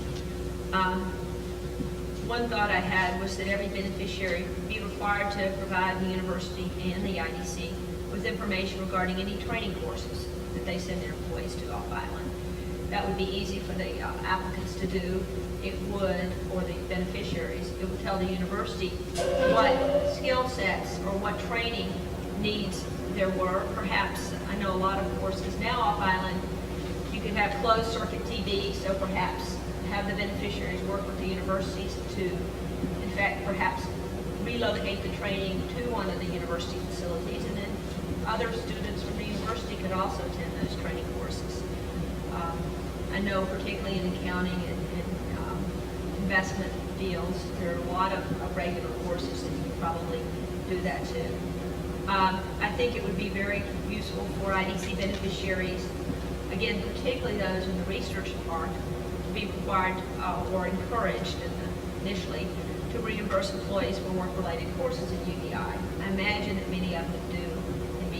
It'd be useful to know how many do, but that beneficiaries know what the university offers, really have sort of a university briefing when they first come to the territory. I always tell my clients that they have to advertise any job openings at UBI. I know they don't technically do, but I think that would be a good requirement. But I wonder whether the university and the IDC can go further for even the university almost to act as a headhunter. If these are the jobs I have, instead of just posting it, can you do research? Do you have an adequate alumni data bank? Do you keep correspondence of graduates in the States who've indicated an interest in moving back? Because I know, see Dr. Watlington there, I was amazed when I was trying to find students a few years ago with backgrounds in physics and engineering, how much information you had about graduates who were all over the world working in those fields. But instead of having it sort of on an informal basis, have it much more systemized. Same with internships. I think it sounds like the research park would really go hand in hand with formalizing the internships, but making sure that that's not done sort of on an ad hoc basis. And I like the idea of requiring the professors to really come in and review the research that's been going on. I don't know how much that is done to date. One thought I had is you get the applications to the IDC are usually submitted about 6 weeks before a public hearing. There might be situations where there might be a new field, software development, different types of manufacturing, or research-based disciplines, where the IDC could perhaps work with the business school to do sort of an analysis. Where would this applicant fit in with the world of software development? Where is this industry going? I'm sure we have business students who are looking for research projects. I know that the IDC staff is short-staffed, and perhaps you could have the university come forward and have a 3-page analysis of this industry, not specifically the applicant, but the industry overall. The IDC goes on promotion trips. It might be worthwhile for the university to send someone on the promotion trips, particularly with a research park, or even not your Black Enterprise Conference or something. Have somebody there who can address the interns at the university, can provide professors who can consult. Again, particularly when we're looking at research or technology driven businesses that are looking at coming to the territory. The IDC has an annual compliance conference, perhaps including a UBI UVI presentation at the conference to inform people about the university. And one thing too, as Ms. Gerard mentioned, and I've talked with others, I think as you get people to move to the Virgin Islands and get involved, really in the community, you're going to find you have a lot of people who may have skills or backgrounds that might be of importance or of benefit to the university that you might not otherwise know about. Might be somebody, one person I know is one of the top, cattle farmers in the world who's moved to St. Croix. And it might even be worthwhile, even on the application, saying, are you interested in, have you ever taught, what, or any of the investors or key officials taught? Are you interested in being a guest lecturer at the university? Would you be interested in being a mentor to a student at the university? If so, what field? Or something like that to better glean that pool of people to work with the university. Because I know you do have, sometimes like having a guest lecturer who might come from a different background or a different discipline. So I think there's a real host of ways, both formal and informal, that the university and the IDC can work together. I think that that those beneficiaries who know about the university always really realize what an important resource it is. One of the notes I made this morning, I don't know if there's a consulting rule at the university. I noted that your professors can consult one day a week, sort of free, but I don't know if there's a similar rule at the university. But I think that formalizing opportunities for the professors to be involved with the companies, sort of independent of the students, would be an important thing. Again, that's probably more of a university-specific thing than something with the IDC, but would be another area, because the real goal in the research park is to diversify the economy and to really bring money to the university and to build upon the opportunities that the students and faculty have. I think in the IDC program overall, it's really sort of targeting the types of industries that will come to the Caribbean and why they would come, and figure out what our niches are and really go after them. And I really see the two going hand in hand. While you've got that paragraph open, let me just add a comma. Sure. Sorry. The rules that we've had to change at the university to allow professors to form startup companies to utilize technology, we've had to significantly change the conflict of interest rules. Technically, a professor could not invent something and go outside and form a company to use the invention that was invented on taxpayers' dollars because of conflict of interest. We have found some ways around that, allowing the professor to participate either on an equity basis later or on consulting fees, and still stay within the Florida conflict of interest law. If you're having trouble hiring professors, that's important for someone who's looking at this university. What are my opportunities for income outside? And to allow them to be both a researcher and a possible beneficiary of that researcher in private industry is in many people's mind. But conflict of interest, as we started, was not possible. So we had to sort of clean up, and it was university negotiated bargaining agreement, as always. Our professors are fully unionized, as is that we can consult one day a week and charge whatever we want without, interfering with our work. But that's another piece, to allow the professors to have an entrepreneurial capability without this conflict of interest thing hanging over their heads, so that they can use and help companies bring things from the lab to the market. Because many companies would like that professor to participate, and so would the professor. Some just want to research, many would like both roles. That's good insight. Well, basically now I'd be glad to answer any questions or hear comments as much as anything. Great. Now we passed that. There was one more that if you can put in your hopper of things to do. We found developers were and actually the financing of the developers' buildings, we gave a 40-year lease. I have a 40-year lease from my authority for the state land. The state will never give up land ever, neither will the university. But I had a 40-year lease for the park. The people who finance commercial buildings found that not to be enough for them to want to finance a building. So we modified the lease to a 99-year lease. with an option for a second 99 years. And now the commercial developers are having no trouble getting financing for that building. And that's a key piece of implementation, I think, if you don't start out with, you may do as we did, and a trip over a short-term lease to the authority. At the same time, as a point you made up on uses, the authority under Florida Statute 159, which I think you've seen, has the ability to determine what is a valid use. Instead of listing, as you found in your ancient development doctrines, our declarations and covenants allow the board at a meeting to decide, yes, that is research. The university says it's research. They would like to participate. The client would like the university's help. Therefore, we as a board have said that is a purpose for our park. And allowing the authority board, in essence, not to be zoning, but to declare what is a research purpose, as opposed to having to go back for redefinition of legislative wording over and over again. 159 is broad enough to drive a truck through. That sounds great. I think that's our goal, is to try to make both the specific IDC UBI coordination provisions and the research and technology part provisions broad enough so that we have a workable statute that we can go forward with that is apolitical, that doesn't require return trips for refinements. I'm getting lost with the need for statutes and changes in law and so on and so forth.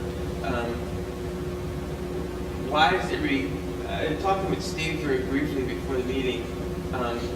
IDC benefits alone is not going to bring anybody here. That's like a help, maybe. The university, I think, is really important because it gives access to professors and the whole curriculum type of environment. Why can't private sector facilitate that cooperation with the university and companies that want to come in and do this type of research outside of government, and then government can get involved to provide tax benefits and whatever else help it along? Why can't the private sector start it and let's go, let's run? What is all the leadership standards? I understand what you're saying. I don't see necessarily that you get that the research part might have companies in it that don't apply for IDC benefits, and clearly vice versa. And I think that the benefits of the university should be, marketed and promoted in addition to tax benefits. I mean, you're exactly right. The facilities, the faculty, the support from the government, the students are all really, the business and science curriculum are all very important. I think the economy here is not particularly strong. As a practical matter, the reason a business would probably come to the research park here instead of Florida would be because of the tax benefits. Because, we're getting the infrastructure. We don't have, the infrastructure that the 140 other research parks, or that some of them, have. We're 1,100 miles away. We do have the technology. So some of those, factors are closing. But I think that 9 out of 10 times, or maybe 99 out of 100, if we're bringing in a research-based business that's going to partner with the university and with the Virgin Islands more broadly, they're going to be interested in tax incentives here. I'm less sure about the developers of the properties and the venture capital. We may not want to have the full range of, of IDC benefits for them. We need to think what the developers of the buildings require. And, I just think that most are going to want tax benefits. The incubator businesses, if they're locally, or any small business, whether it's here or off island, you might view tax incentives a little bit differently as really the push to get started. And then if they're successful, I imagine that they would probably in most cases come back and apply for them as regular beneficiaries. I'd like to comment as to why the university or the government should do it versus private industry. Both models work. In California, they've got incubators all over the place, private industry, private developers. It has nothing to do with any research or industrial development commission or anything. But and another important factor is why the university do it is location, which I heard this morning. The proximity of students, faculty, etc., I think is synergistic and very important part of the model. I agree, and I think a lot of the incubators might well be students and faculty. If we can, or offshoots of, existing companies, that come here that might have somebody who wants to, explore some different, alternatives. I'd like to see incubators in all aspects of our, economy. And as I indicated, an incubator could technically apply for tax benefits and request waivers. And I think that if it was a compelling situation, could get tax benefits depending on the type of business. But I think the university is uniquely situated to really, target incubating businesses because I think of incubation and knowledge-based businesses as sort of going hand in hand. I mean, you don't really have incubator manufacturers necessarily unless they're for tourism purposes, or an incubator hotel. So. To reinforce that point, there are 5 commercial incubators within 2 miles of my park. But you must surrender 40% of your equity, or you must surrender that. They're in our area because we are inexpensive rent with university resources. And that is the key. That is the key difference. Really makes it key. The private incubators are not full. Some are doing well, some are not. It'll wash and go. I think our incubator and our economic development people feel our incubator will outlast those. And we continue to have waiting lists longer. One more point to that, and we have a small business development center as well at the university. We do not take on people who want to start a pool service company or they want to do a wall plastering business. We put them in the economic enterprise development side of the house for small business startups. That's not an incubatee, to your point of technology-based. Now, if somebody wants to do web-based tourism and needs the computer science people or the marketing people, we'll let that come in. But generally, our small business development center takes your traditional small startup mom-and-pop shops. That is not for incubation at the university. It doesn't require university resources, generally. I have to be timekeeper again, Mark. You have a very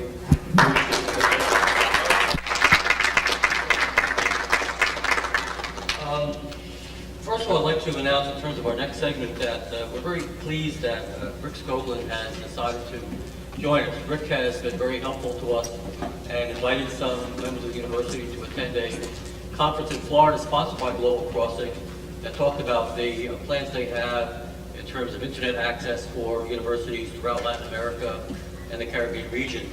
Rick, I hope I'm correctly saying your title is Marketing Director, Regional Marketing Director. It's Director of Regional Marketing. Director of Regional Marketing. Whatever that means. Close. Another 15 cents to get your cup of coffee. But at any rate, I sense somebody's a friend of the university, so I'd like to ask Rick to start the next segment by making a presentation on behalf of Global Crossing.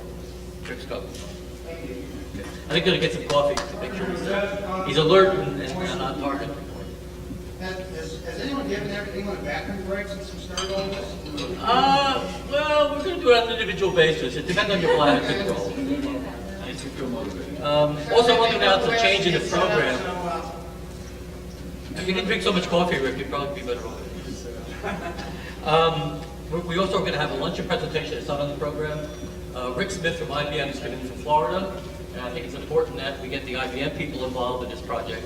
And Rick has agreed to make some remarks about their interest and their involvement at lunch, so we can make sure that we get them on the program. So we're going to have IBM as one of our possible corporate partners who will be involved in the program.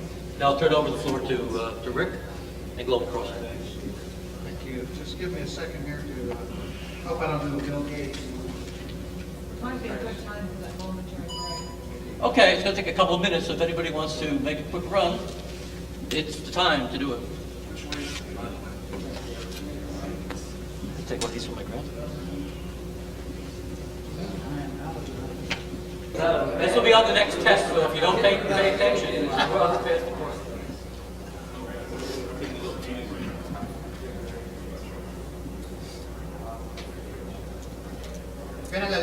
I'm Rick Scoggin with Global Crossing. I've been in the telecommunications business for over 30 years.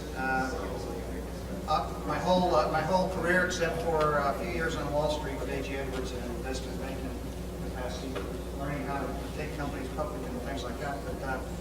But I did find out about one guy, an old timer with a phone company, Alexander Graham Kowalski. Anyone heard of him? He was the first telephone pole. So that's why I'm not a comedian. The presentation I have for you is basically, I'm going to try to run through some slides to show you why we're doing what we do, why we're doing it in this region, and then we'll have some specific discussions about this, about the Virgin Islands, and about some ideas that we might have to share with you. And of course, if you have any questions, I haven't tested anything in some time.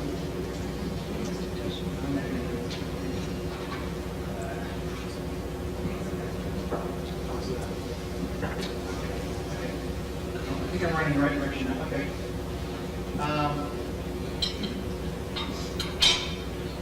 First of all, we're in a growing industry, the telecommunications industry. We have total telecom revenues that are growing. Number of new entrants, carriers, and ISPs are increasing, and traffic streams are growing. Voice, everyone thinks voice is going to be replaced by voice over IP, but traditional voice traffic is still growing at a rate internationally of 12 to 15% per year. Data traffic is growing approximately 85% per year, and internet traffic is growing at well over 100% annually. One of the reasons for this growth is that we're having some regulatory changes throughout the world. The green indicates full or partial access to telecommunications. Red still shows telecom monopolies. And blue shows opening markets in 1999 and 2000. I think probably Honduras should be blue now after some of the recent announcements. Looks like they're red here, so not green. Caribbean telecom environment. We've had market liberalization in the Caribbean, privatization of former monopolies. The number of carriers are increasing dramatically. Competition forces all providers to seek the lowest cost, high quality transmission. There's accounting rate reform. Also, carriers are seeking to acquire an end-to-end wholly owned network. This shows the numbers of carriers increasing dramatically. And the yellow shows the number of carriers that were around statistically as of July of '95. You can see in the Americas there was like 140 carriers, and it's around 500 carriers as of July of 1998. Probably be off the chart now in the year 2000. This is my favorite chart on here. This is the percentage of growth each year for each technology to reach the same level as internet. In other words, years to reach 50 million people in the United States. It took electricity 50 years to reach 50 million people in the United States. It took radio 38 years to reach 50 million people in the United States. It took personal computers 16 years to reach 50 million people. Television 13. It's taken the internet only 4 years to reach the first 50 million people in the United States. What's driving this? Obviously, we're probably in the area between the Palm Pilots, web TVs, and streaming videos. We're starting to get more and more streaming videos. I saw an ad, or maybe it was on CNN, where someone is actually now has a movie that they produce strictly for the internet. You call up the website, you pay on your credit card, and they download the movie to you. I think that's really something that's coming. Obviously, people are going to be looking for full motion TV quality video on the internet. What does that take? That takes broadband capacity to make it work. This shows booming international growth. The USA obviously has still an exponential growth, but the rest of the world is just really taken off.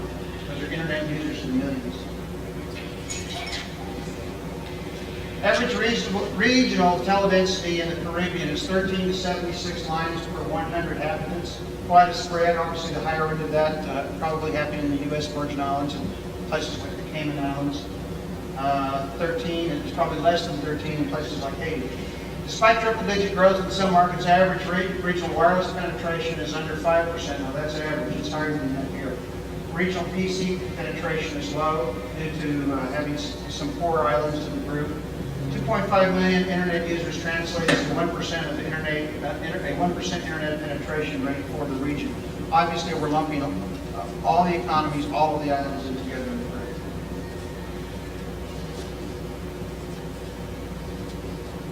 In the Caribbean, we're projecting a 10-year voice traffic growth of 44% and projected 10-year data and internet traffic growth at, I think it's 14% and 44%. It's an interesting map. This shows, sorry. These lines are drawn to scale, showing internet traffic. For instance, if you look at this, take Australia. They come up here, they request download for information, and as soon as they receive that, you get this huge amount of information coming back. I don't know if anyone's familiar with the term asynchronous, not asynchronous, it's asymmetrical transmission rates on satellite. And this is a reason for that. You have small request streams, huge amounts of information coming back. So we go Latin America in the telecom environment. The industry in general looks at Latin America as part of the Caribbean. But this is one of the reasons that we are building our networks is because we're connected to Latin America through the islands here. We have market liberalization, privatization, formal monopolies. The numbers of carriers are increasing dramatically, and as well as you have several trade associations, acts, and organizations being formed. There's all kinds of accounting rate reform, and carriers are seeking to acquire end-to-end wholly owned networks. Regional internet penetration is low.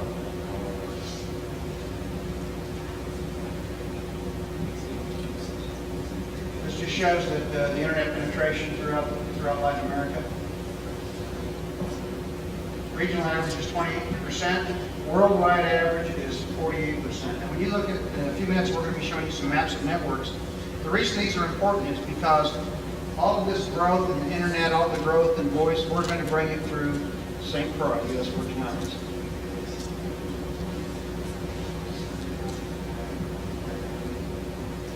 This just shows the Latin American internet users, the growth of them. It's a compound annual growth rate of about 32%. This is a great chart. This shows combined Caribbean and Latin American internet commerce value and forecasts. The purple on top is the business-to-business aspect of it. 1998 was measured at $0.17 billion.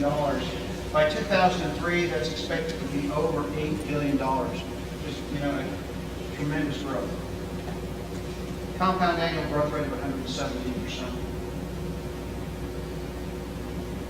Today's customers demand access to leading-edge secure telecom networks. In order for countries and businesses to succeed in the 21st century, instantaneous access to information is crucial. Without seamless connectivity, mission-critical web-based applications and advanced communications will fail. I always feel silly reading to a bunch of doctors,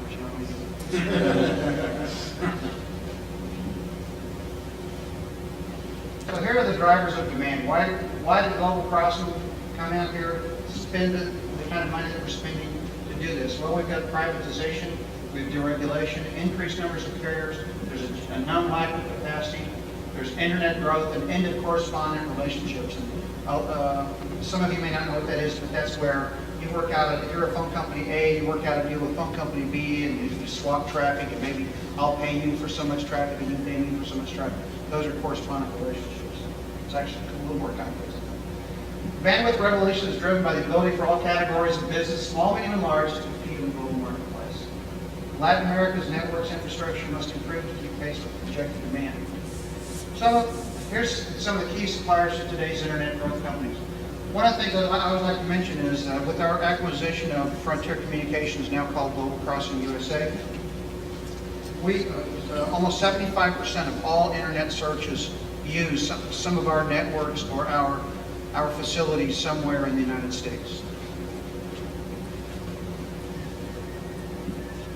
Global Crossing has world-class management in telecommunications for undersea terrestrial operations, administration and maintenance, project engineering, implementation management, and finance. We also bought a company that we have our own fleet of ships that lays cable now.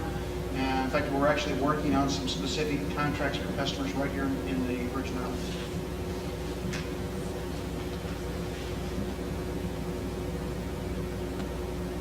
We are creating the world's most advanced global IP-based fiber optic network designed to provide seamless connectivity for data, voice, video, and internet transmissions between the world's major business and population centers.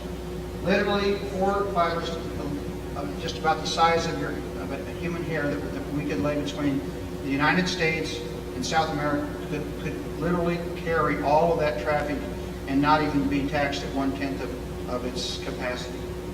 So it's just amazing. We use something called dense wave division multiplexing, where instead of shooting just one color of a laser or with one lambda through this fiber, we can now, if you will, multiplex that. I kind of use that, take liberty with that word, and we're sending multiple colors through, and each one of them is its own system. Because of that type of technology, I might add, is that some of that technology did not exist at the time we started with this project. And so it turns out that the amount of equipment it takes to put those various lasers through here is pretty big. So in St. Croix, we thought we could get by with one building, one cable station. We're actually in the process of building a second and larger cable station to handle one of the outgoing systems that we have coming here, just because we cannot physically put all of the equipment in there now with all the new technology. Some of the things, some of the recent Global Crossing events, we did a $10 billion acquisition of Frontier Corporation, making us the 4th largest telephone company in the United States. $35 million of Global Crossing Network Center established in London. That's a room that looks like something like you'd see at NORAD or maybe a war room with 20-foot tall maps of the world that are interactive all the time to these big consoles, and we can see every piece of network we have in the entire world.